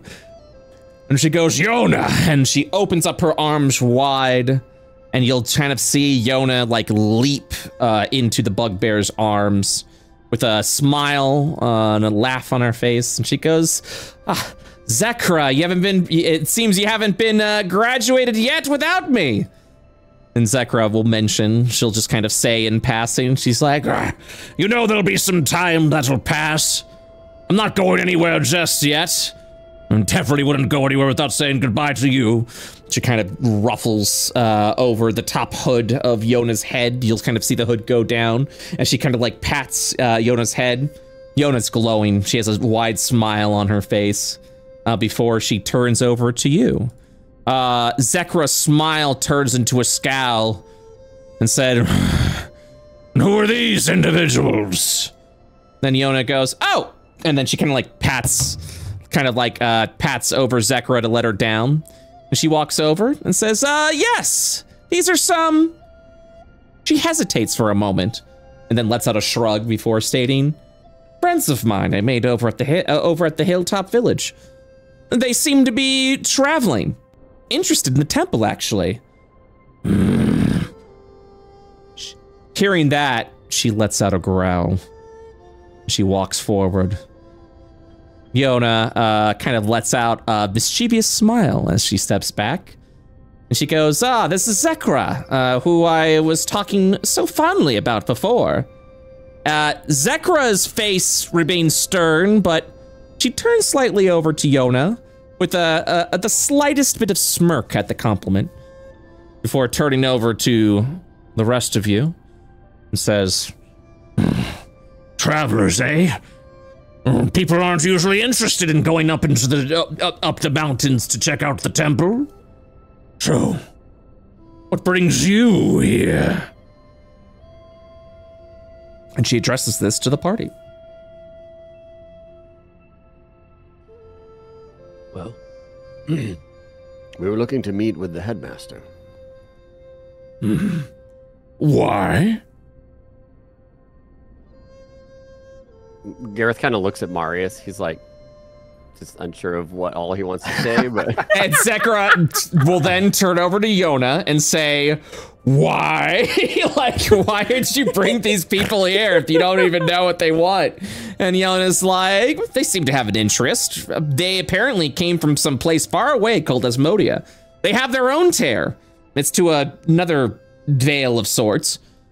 So I figured they seem to be curious, maybe studious, scholarly, if they will. Figured the headmaster would appreciate it." And you're just gonna kind of watch as Zekra turns over, like to kind of give a look of like, do you didn't bother to think this through at all? And so then she turns over back to the party, seeing Gareth kind of like looking over to Marius. And now Zekra's gonna look over at Marius and says, "Still curious about that answer?" We're here because we are shadow hunters interested in your tear. As well, we're here on important information, hence why we would like to meet your headmaster. Yona's just like, "I can always get him. Or you can always get him." Zekra just looks to Yona. And she lets out a sigh and slightly disappointing and says, "You really need to think these through. We don't know anything about these outsiders or their interest in the temple." She says it loud enough so that you hear it. She's not being quiet about her suspicions of the four of you, or the five of you, excuse me. I saw this line of 4 people and then I counted 1, 2, 3, 4. The 5 of you. And she says, "Go get the headmaster. We'll be curious of additional guests." Roger, roger. And then you'll watch as Yona just kind of skips away over to speak with the headmaster. How's training going? As she turns over to you, you state, "How's training going?" "Good. What is your interest of our trading habits?" I'm interested in a lot of things. What does your training entail? Well, I have trained in the art of the goblin. Quick, fast, silent, stealthy, deadly. This area has taught me much of fighting styles. Things that I wouldn't even recognize from previous tribes and martial schools. At the same time, it opens up your mind to the surroundings around you. You know, I used to be a very angry person," she'll say as she kind of steps up to Gareth a little bit. No. "This place has found me center." She kind of leers over at the 5 of you. So, like, you've learned how to, like, hold yourself back and channel your anger into good things? A little bit. She steps forward and she kind of looks up over at the astral sky, the stars that sparkle into the clouds. She'll turn back over to the five of you. And she says, this area is interesting for my martial arts practice. It allows us to... She looks over at Vizika a little bit and says, I sense ki from within you. Are you also a martial artist? Yes. She's quite talented. I could see that. The energy that's beaming from you. Or you channel a divine strength that you consider ki. Here we channel from what is around us. In this case, the astral. She holds her hands up over to the clouds that are forming the starry area. And she stares over at you and mentions that we don't channel ki. We channel the astral, or rather the excess astral that comes from the tear of the temple. Wow. From Does that... that mean that you can only do it when you're here? Well, that is why I'm trading here. Once I finish my time guarding the temple, we take a little bit from it. And she'll hold up her hand, and as she does so, you'll kind of see these stars and these clouds form around her hand. And she says, as we channel the excess astral generated from the tear and try to tune it with the area, we ourselves, in a way, become a font for it, taking the excess astral and dispelling as much as we can. However, it comes at a great cost. You could never dispel the excess astral, and so... And she becomes a little bit quiet as she hears the door open from the north. You'll hear this sort of loud open door. And you'll see, actually I haven't done a camera pan in quite some while, kind of watch as this goblin waddles out a little bit. Oh, damn. Closing the door behind. And yeah, you'll kind of watch as this kind of walking around the area, Yona following from behind. And you'll kind of see this eldered, grizzled goblin step over to you all. And he'll say, I understand that we have some guests. He'll gently pat over to Zekra. And Zekra says, Headmaster. Yes, they seem to have come from Yona, curious of the astral temple. Are you Headmaster Crownneck Wook? I am. So you've heard of me? Oh, yes, we've heard of you. It's such an honor to meet you. Zika extends her paw. Pleasure to meet you as well. He'll say with a like this grizzled smile, and then look over at Zekra and state, you may continue your trading, my dear. I'll take it from here. Zekra kind of gives a look over at you all and simply states, it was nice meeting you. And she'll walk back over. I'd like to hear more about the astral later. She pauses a little bit, kind of gives a reluctant nod, and returns back over to Yona. You'll watch as Headmaster Krelnek will step over to you, almost assessing the five of you. And will mention, so Yona tells me that you have some kind of business at the temple, some sort of curiosity. Are you aware of the events that have taken place in Asmodia recently? A little, I'm afraid. We only get hearsay, rumors, and little bits of news pieces from the limited amounts of Shartech that we have. But I understand some sort of threat has appeared that has everyone in a bit of a dizzy. That's correct. We are, well, several of us are from Asmodia, and we attempted to close our tear there, defeat our portal guardian, and we encountered Cosmatara, if you are familiar with the name.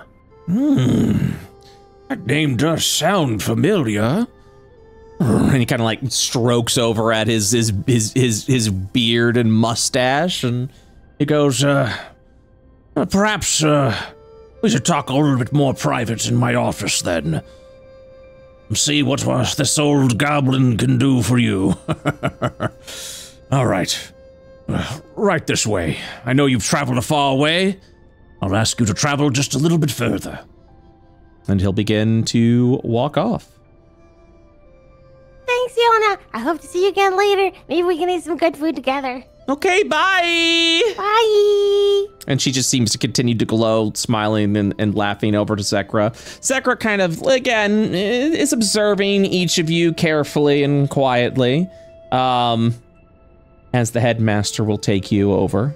You'll hear the sound of the heavy doors open, and the rest of you are free to follow and walk around. I see, I just watched Vanya do a fucking 360.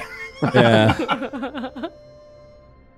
Gareth would, like, for some reason, just kind of awkwardly go to high-five Yona as he walks by. Yona looks over and shrugs and high-fives you as well. Good luck with your training. Thank you. She looks over at Marius. He doesn't say anything for several long moments, just staring down at her. She also doesn't say anything. Looking up at her friend. Be careful of this one. A wild card. Zekra smirks and says, "Don't I know it?" Yona's like, "Hey!" Punches Zekra right in the gut. Zekra kind of gives this dramatic, like, ooh, like as she holds her stomach a little bit.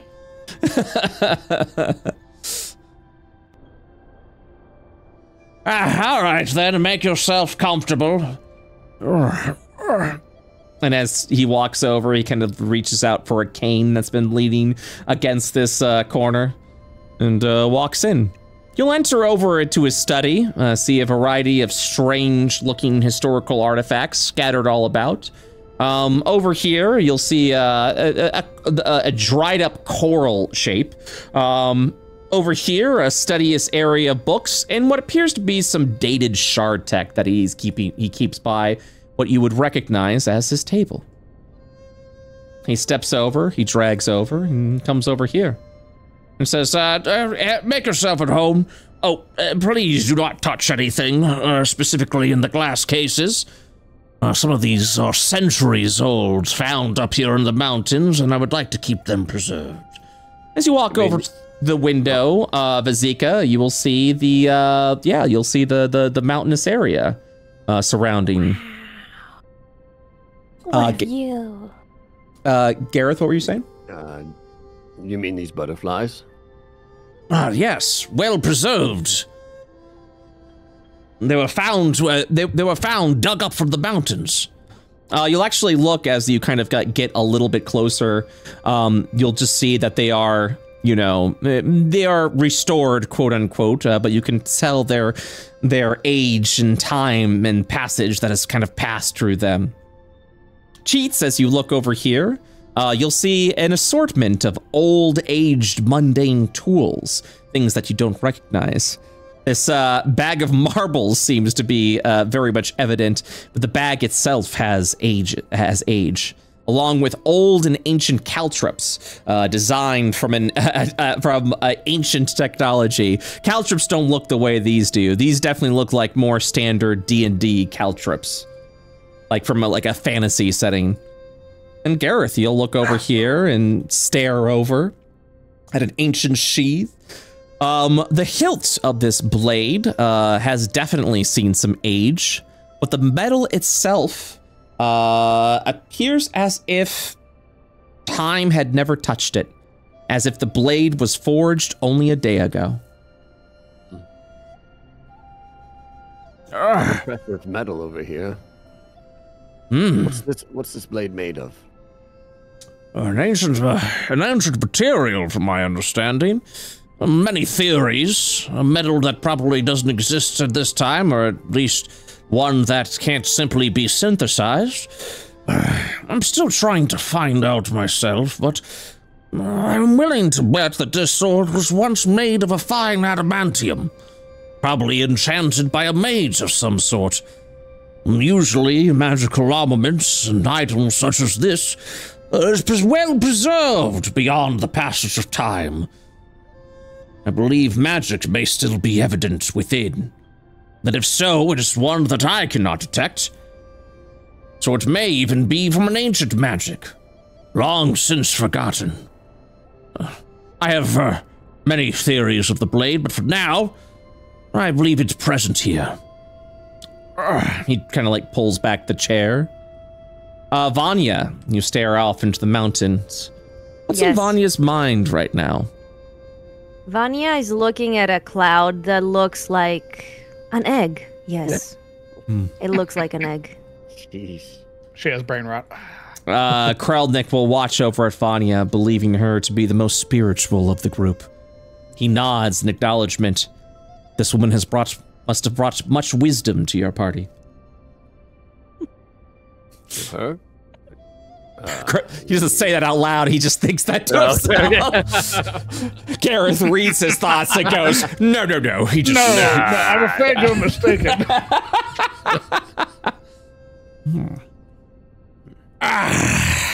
Now, let me go ahead and see.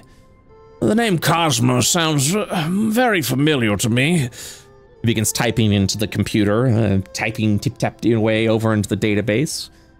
Then, words and numbers and data begin scrolling. He claps his hands and go, ha! Cosma! Oh, Cosma.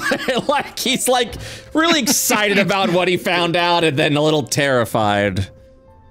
Yes. Actually, as a matter of fact, he smiles a little bit. The founder of the Watchers Academy was said to have faced off against a creature of Cosma over 1,000 years ago.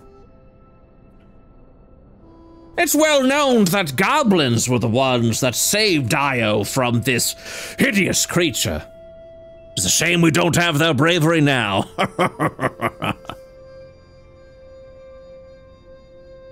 Yes.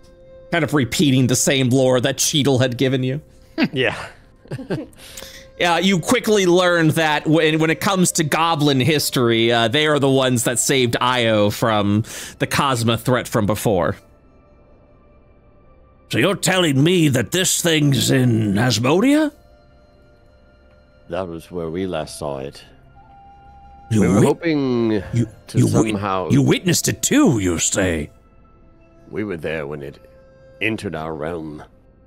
Yeah, we saw it come out, and we ran really fast. That might have been the smartest thing to do in such a situation. Terrifying, and the fact that you're able to tell the tale says much. So what are you doing here, then? Well, we had no way to combat it at the time, and we were hoping to perhaps glean some information from the history here. Well, kind of looks around. He types a little bit into the computer as he's looking up more data. I am embarrassed to admit. Type. However, there was very limited data that when it came to Cosma. Some of the entries that I see here were written by the only non-goblin that I know is an archmage from long ago of this region. It went by the name Aldoras Thalarian. He speaks very much of other compatriots. Mentions he witnessed a one of his best friends perishing in the combat. Very sad tale indeed. Apparently, type. A group of pirates as well faced off against those that worshipped the cosmic land. Aldor speaks of... adventures in the astral. Well, isn't that peculiar? I look back over at the rest of you. What's so peculiar about it? I wouldn't dare step foot into the astral, and so much of it is said to be unknown. And right now, the tear itself is creating and generating so much astral essence. It seems to have increased as of late. The astral itself is a very unusual place. In fact, well, there seems to be a restricted file here. Something locked from the Senate itself. An article of temporal disturbance, it seems to state. Almost as if the article was phased out of time. Oh. Can we read it? I can't, it's restricted. If there was a way for us to read it, could we read it? I'm afraid you would need some sort of access. And I really don't want to piss off the Senate. Go ahead. Everyone turns to Marius at the same fucking time. You're the techno wizard. You do something about it. Marius fucking keeping his fucking mouth shut until the whole party turns and looks at him. Yeah, I definitely think Kreldeck would also turn over to you, since everyone else seems to be doing so.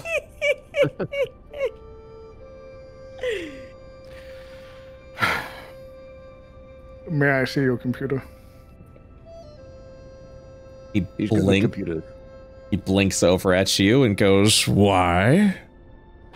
I would like to read the article. But I just told you it's restricted. I'm aware. You're actually sent here by the Senate. He looks over at the article. Okay, actually, that makes there. So you've been sent by the Senate? Yeah, to help deal with this threat. We're shadow hunters from Asmodia, and... No, I understand that. You were sent here by the Senate. Well, in a roundabout way, yes. Explain yourself. We were sent here by Aldor Stellarium. But he's dead. Voice at the computer. Died a long time ago. We were sent to his crypt by the Senate. And then he told us to come here. You spoke with the corpse of Aldoras Stellarium? Correct. And he sent you here? Yep. That's right. Seems you've been on quite a journey. So the Senate has given you access to these files, points over at the computer. In a roundabout way. Squints. The Senate doesn't usually work in a roundabout way. They usually work in a very direct way. Oh, the Senate's changed a lot lately. You must have not met the Senate recently. He blinks a little bit and says, I guess I haven't. But to be honest with you, we've been trying to keep the political business outside of our studious area of meditation. There's been... wise choice. Well, there's been several governing officials that believe because this is upon Northern Ishtarian land that it should belong to Northern Ishtar, but that would clearly break over the treaty that was written over 1,000 years ago. People seem to forget that once these deals are in place, they are forever long. Not even the shattering of Io itself would break those contracts. Apologies. You needn't apologize. Governing bodies seem to think that because this is on Ishtarian land, that it belongs to the Senate of Io. This area doesn't belong to anyone. This area was left open, trained by the greatest headmaster of all time, Model, to give those that would normally be forgotten by societal standards a second chance at life, to make something of themselves, to prove to those individuals we aren't just goblins or troublemakers. We can make a difference. So I must ask you, are you of the Senate, or are you simply working for them?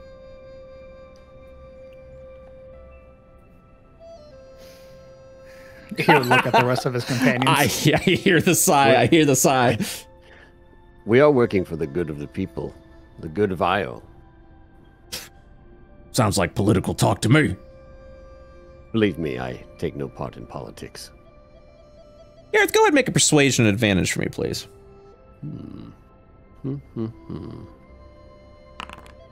Wow. Oh, no. Ooh.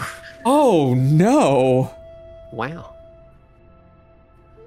He definitely harumps over at you. He didn't say anything wrong, but he is having trouble believing you. In fact, he's now kind of like looking over at, he looks over at Gareth. It says, I don't believe in politics, and is like, I've heard plenty of politicians and governing things say before, oh, this is for the good of the people. Oh, imagine the resources we can pump into this area and really turn it into something. I will not have my academy be turned into a boot camp to train soldiers for war. We're not with the Senate. The Senate was talking about cutting off our entire freaking continent from Io just to save Io for a little longer from the threat. We really want nothing to do with those guys, but we have nothing else that we can choose to do because they're the ones that have all the resources, and so we gotta go where they point us to, but ultimately this is so we can try to save the people, including you. Also, we, what? Oh, go on, please. Also, we have a goblin friend, and he's the one who told us about you and told us that you were a cool guy in the first place, and he hates the Senate, too. His name's Cheadle. Cheadle? Go ahead and make a persuasion check. Do so at advantage, and you'll be given a substantial bonus to your check. All right. Persuasion. Oh, should I, click? Go and roll again. Oh, okay. All right. The 12 will be increased to a 22. Oh my god. Oh. And he smiles a little bit and says, now that's a name I haven't heard in quite some time. Cheadle. Oh, man. He's actually the leader of the Shadowhunters now. Is that so? Made a name for himself, he did. No, everyone else died. An unfortunate circumstance propelled him to headmaster. And he's still fighting it out, huh? Yeah. Sent all of you here? All right, then. Before I give you access to my computer, especially if you've been sent by Cheadle, one of my brightest pupils, and probably my most troubled as well, but he doesn't need to know that I told you that. Tell me a little bit about your tale. You mentioned before that, how did you get into leagues with the Senate? I suppose there's this Shadow Hunter organization. You must have spoken with them about it. You also mentioned the Senate has changed quite a bit. I must admit, I keep my nose out of such business, but perhaps it'd be best to know what exactly has been going on at the mainland of Kathos.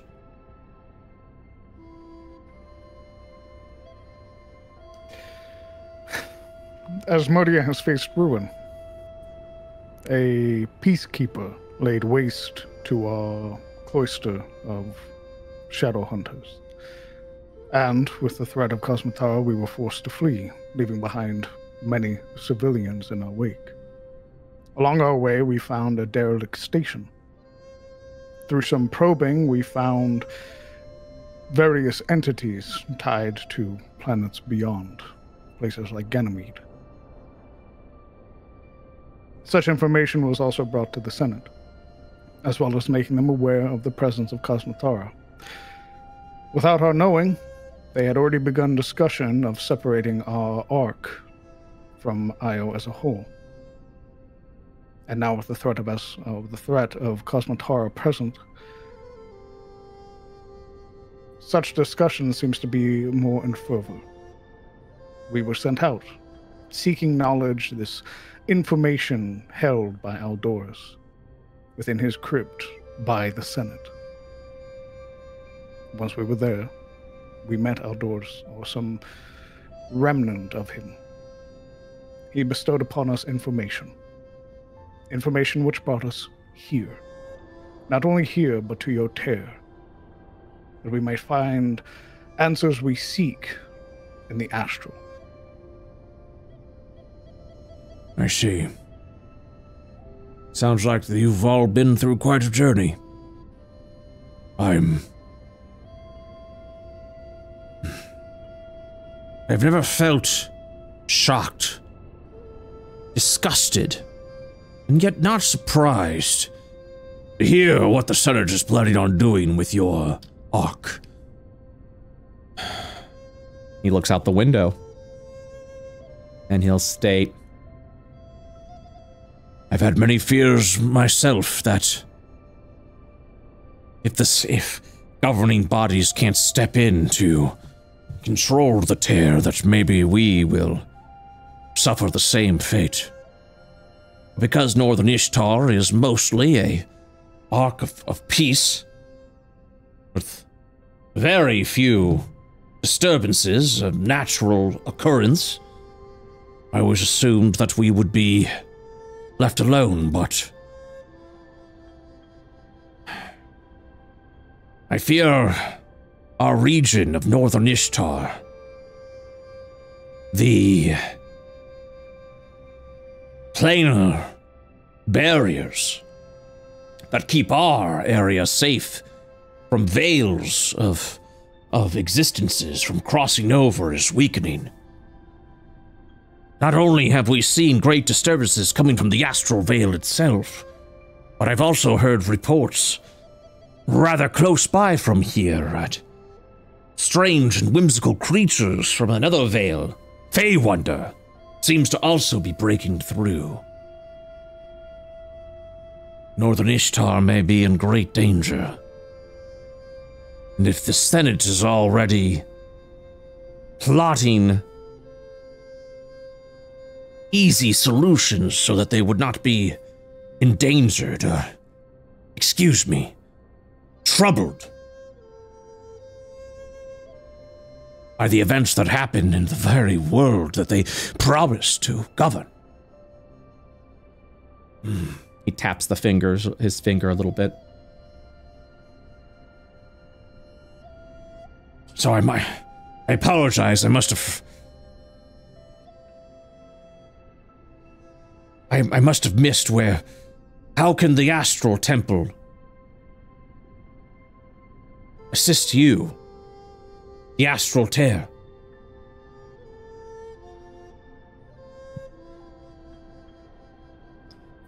I just believe that... Oh, go on. Well, I was simply going to pose the question if you are familiar with the name Gloria Kronos. Kronos. Let's see here. Just tapping the keyboard around, looking around a bit. And he'll smirk a little bit, and he goes, the only name of a Gloria Kronos was apparently a headmaster of the Exodus Academy well over 1,000 years ago. Her... records seem to be mostly expunged. Some time ago, when the goblins took over this area, a lot of the documents that were stored here was eventually digitized within the shard technology well after the shattering. Many of those documents, however, were destroyed. This Kronos, there unfortunately isn't much data on her except once upon a time, for a brief period of time, she seems to have been the headmaster of the Exodus Academy here when it was once a magic school. There seems to be 2 entries for her, which is puzzling. One states her academic record, the other, which was created afterwards, seems to be mostly empty. And there's a word here under that name. Valiantsworth.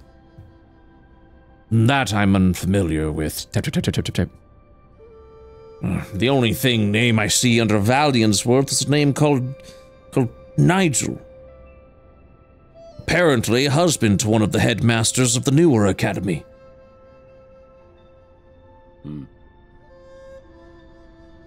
Sorry, let me rephrase that in case I said that wrong. A husband to one of the headmasters. I was making sure I didn't say one of the husbands of the headmasters, because that's a completely different statement. All right. But that was very much long ago, and apparently before the shattering. Apparently a husband to the headmaster. Oh, how this web weaves. One Alice. Alice. Let's see here. An Alice beard throne. Yes, they were apparently headmasters from before the shattering. That, and of course this Aldoras as well. Yes, well, Aldoras had instructed us as one of our leads to try and find Gloria Kronos, perhaps. Sits over. Well, this Gloria Kronos would have died a long time ago. These were individuals that apparently were around the same time that the first Cosma appeared over in our skies, well over 1,000 years ago, and well before the shattering as well. I highly doubt this. Work differently in the Veil? Then he turns over to you and says, yes, there are some chronomancy disturbances there. Wait. Are you looking to go into the Veil? Yes. Yes. That would be... We heard that someone came out of there recently. Oh, yes? Someone did? Yeah, and came to visit you. he looks down and he looks a little troubled. He says, yes, that was recently. Why? I seem to have forgotten. Yes, a young woman. She was looking for someone. Someone's. Can you tell us about her? He shakes his head a little bit and he says, it was days ago, but I can't seem to see her face. She had a mean streak about her. She was short, curt, and to the point. She was looking for her friends. Marius is going to do the same trick that he tried with Yona and pull out his shard phone and present a picture of the queen piece. He shakes his head. I don't think so. Oh. I was able to cast a basic scrying spell. Perhaps just to assist her in some way of finding these individuals, but... odd. Did you get back into the Veil? He looks perplexed. These pauses are just him, like, trying to remember things. He's like, I wrote something down about it? Didn't seem to add it to my journal. There was something odd about the scrying of these individuals. As if... that's what it was. As if they had... they weren't here. They couldn't be detected by the scrying. But there was something off about it. It wasn't as if there was some sort of divination protecting these individuals. It was as if they had never existed at all. But these were... people that she was asking about were almost fictitious. Fantasy, as it were. I believe I informed her of such. Well, Maybe they were just people from like 1,000 years ago. I'm uncertain, my friend. But I do remember she was very displeased with this. She returned back to the temple. I assume to go back into the tear. I haven't had the opportunity to check in with my watchers that are currently at the temple. Perhaps they can give you some more information. The whole interaction was very weird, and the fact that I could barely remember it. My memories of fog. I know I'm getting old, but the whole interaction was strange. Well, I'm sorry that I couldn't assist you further in this matter. You didn't strain yourself. More than likely an effect of this person. Especially if they meant you ill will. Why don't you enter the astral?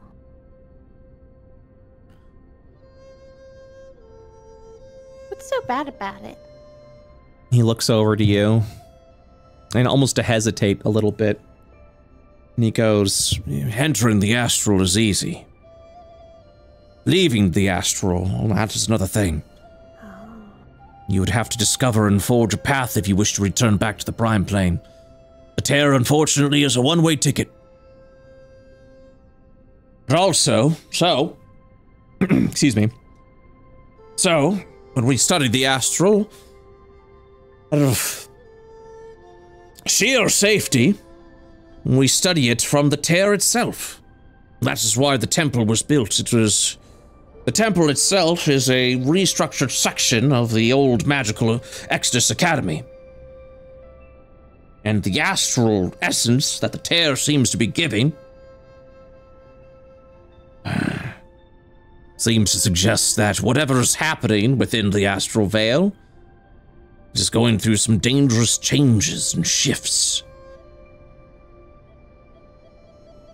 If you do wish to enter the veil, even though I'm uncertain, nor can I actually give you a direct solution, I do have some old spell books that may be able to assist you along the way. If any of you are studious in the arcane or divine arts. Gareth stands up a little taller. I would understand, I would understand if it were something that you would be... He reaches up to grab a book. It would be something that you are hesitant on now. But understanding that what is at stake and the journey that you've been on to get here, I think the knowledge that there is not a guaranteed exit from the astral veil will probably not slow you down, or at least I hope it won't. He puts the Whatever's old... in that article might help. She says as he's walking back. Oh, yes, that. He nods over at Marius. Are you able to make sure that there's no trace? I'll do my best. Last thing we need is to give the senator reason to take this place over. He places the old tome down, kind of brushes it off a little bit. I've done a little bit of reading of this, but unfortunately is beyond my capabilities. This should give you everything you need to know to find your way back. You'll need to forge something. An artificial veil of sorts. One that will quickly break down after it's created. It is a spell, a ritual that creates something, I believe, called a labyrinth veil. It provides a bridge of sorts, a connection from the astral veil back here to the prime plane. You will also need to find a ribbon of sorts, someone that you can be able to trace back. I, of course, will be more than happy to be that ribbon for you. You'll have to scry and find my location from the veil itself. But from there, and I'm assuming the correct amount of components, you should be able to forge your bridge back. But be very wary. There are some entries I've read. The Labyrinth Vale itself can be dangerous. There was actually one entry written by the students of the Exodus Academy, the same ones that faced off against Cosma Kara, and they faced off against some sort of crystalline dragon. It seems the Labyrinth Vale also takes aspects of your memory and uses it to fight against you. That is, of course, when you already depart the Astral Vale. As for permission, you have it. Take this. He reaches into his desk, pulling an old medal. You'll see that the medal itself is sort of a gnarled claw as he hands it over to you. Whoever will take it, I'm assuming Gareth, as you're leaning over the desk? Yeah, Gareth will grab it. This is my mark. It will allow you safe passage into the temple itself. You won't be turned away once the Watchers ask of it. They will know that you came from me. Very good. Marius, go ahead and give me a Tinker's Tools check. Not quite yet, sir. Oh, okay. Well, what are you doing? We're powering up. Oh. What are you... To ensure at least some modicum of success, or at least some hope, we're going to cast Enhanced Ability. Oh. Granting myself Fox's Cunning. Very good. And then... Only then. Do we begin our checks? You may do so at advantage. Very good. Begin typing away into it, going through several back doors and different procedurally generated ways of hacking through the file, but eventually you would be able to see little bits of snippets of it as you're kind of breaking through, able to see a little bit more of what the file contains and less about individuals discovering the trace that you leave behind. And some of the spots actually sound familiar to you. Specifically that... One moment, I have to pull up the name. Specifically... that Senator Gorwin of Southern Ishtar was talking about. Reading these fascinating articles about this journal entry that was written by a young studious mage by the name of Alis. Alis spoke of a time where Aldoris was killed within the astral. Accidentally slain by his own father. Or adoptive father. This entry, you will now recognize, because of the reason why it was sealed, is that of a temporal disturbance. This means this is a journal entry that is out of time phase, which means it is not part of this timeline, but instead part of another. Oh God. Yeah. Yep. And this happened during phase 2, and it was fucked. And that is why it was marked as temporal, and then locked away.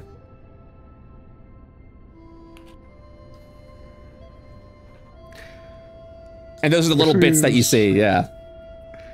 This is odd, to put it lightly. Hmm? And what did you find out? You can see that the headmaster is curious of your findings.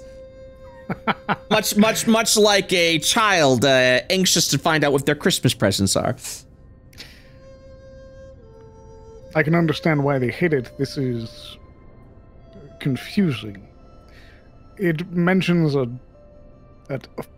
different outcome to an event that happened. It mentions the death of Aldoris at the hands of his adoptive father. Oh, sorry, of Alis's adoptive father. Alis, apologies. No, apologies for me not clarifying. At the hands of Alis's adoptive father, thus creating this tear He's sort of like attempting to understand himself. He would turn the monitor. Like, what the fuck? And sort of let everybody else read it, see what they glean. Those are the little facts that you got. It's the little entry that speaks of Aldorus's death in the Astral Veil. Accidentally by Aelis's adoptive father. At the time was not adoptive father. And that is all the entry really, without going further.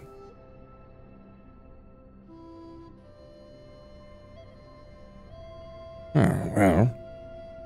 That seems odd. Maybe we should close that. Wandering eyes and all. He nods. Right, well... If there's one thing that I do know about the Astral Veil, it is that there is plenty of temporal disturbances. So something like this does not surprise me, and you just sure no one's gonna see this, that you were in there, right? I'm certain of it. Alright, because, yes, like no one, like we're not gonna... I'm gonna be real with you. I've never seen something that happened and something that's not of this. He holds his head like. You're within your right to be worried. I am as well. Can we forget that this happened? Like, I just don't want to like.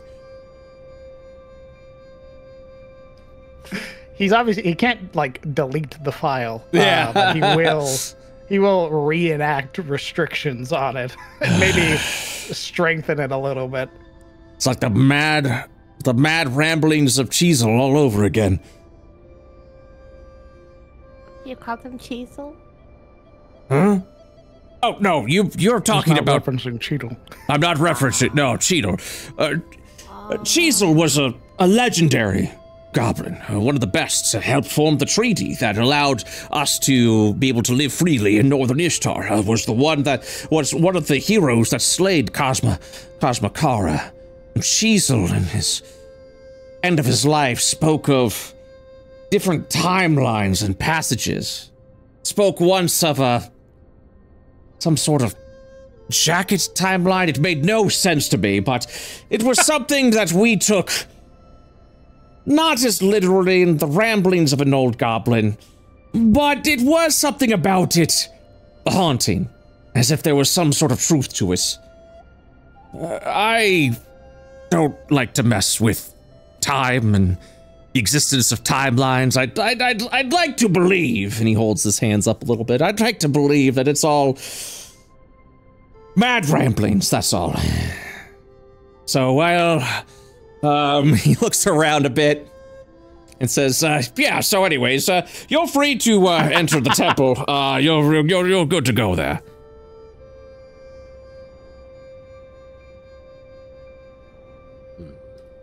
Is there anything you think we should know upon entering? You've never been in yourself, have you? I've never been into the tear itself, no. From my understanding, it's going to feel as if every fiber of your being is being unstitched and torn.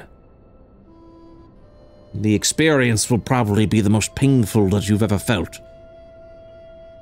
But if you're of strong body and will, you'll make it to the other side. Although I'm uncertain of what you'll find there. The Astral Veil has many phenomenons and strange occurrences. It is especially dangerous. From my understanding, it was where this Cosmokara originated from. As for the temple itself, well, you'll have to speak to the Watchers there. They will assist you in the matter. You'll have to attune yourself with the astral before you're able to step through the tear. Otherwise, you won't even be able to enter it. And the temple itself is not exactly the safest of locations. The astral phenomenons, while the Watchers do their best to keep it under control, doesn't mean danger sometimes lurks within its empty halls. I would prepare yourself for some sort of combat scenario if the astral wishes to fight off against you. The Watchers won't be able to do much, as the majority of what they do is to keep the excess astral from the tear at bay. It'll be something that you may have to handle on your own. So arm yourself, prepare yourself. And be careful. Hey, when we get out and we're gonna call Cheadle, I mean, assuming we, if we get out here, we could call him when you're here so you can say hi, but in case we don't come out here, is there anything you want us to pass along? If you follow my ribbon, I will make sure to stay here over at the training grounds. Okay. Well, I suppose if you end up mastering the art of astral travel, you could probably find any ribbon. Maybe even Cheadle. Maybe find your way back to Kathos. Save you a trip. That'd be crazy. Well, it would be difficult indeed. But I feel that my ribbon will be the easiest to find, since I will be the closest to the tear. I will also make sure that I take extra steps to make sure that I am found more easily. Although I do fear of what may also find me if it is looking for me. But I'm an old goblin. Who would care what I'm doing? Well, Cheadle cares. He seemed to, miss you or something. The headmaster will smirk. Give a soft smile. Cheadle was a good lad. I would like to hear his voice again. All right. It's now. All right. Well. Fucking cheats.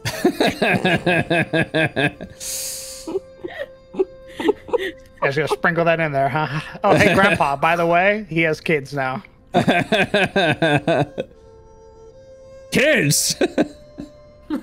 That old sly dog. Good for him. I'm glad he has a family. Well, you're free to stay here and rest as you need. We do offer several training courses if you have the credits for it. If you would like to spend a little bit of extra time. I could also provide them to you, of course, at a discount because of what you're trying to do. Some of you may be capable of doing it.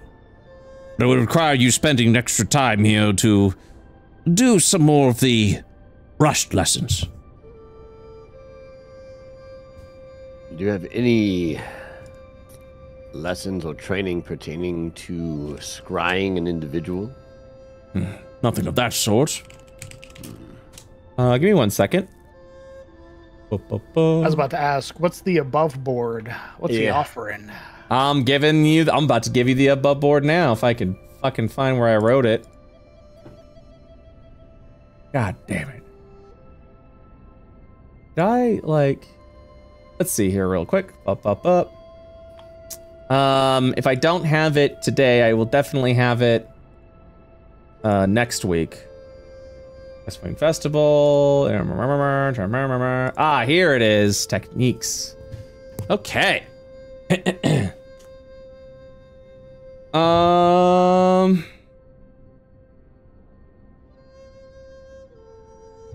Okay. Sorry, I'm looking at this thing. There was...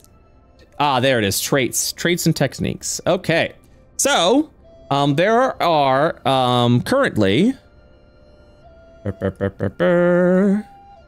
Krelnek can train you in a technique and a trait. These are permanent changes to your character. For 1,000 credits, he can teach you the Astral Rupture technique.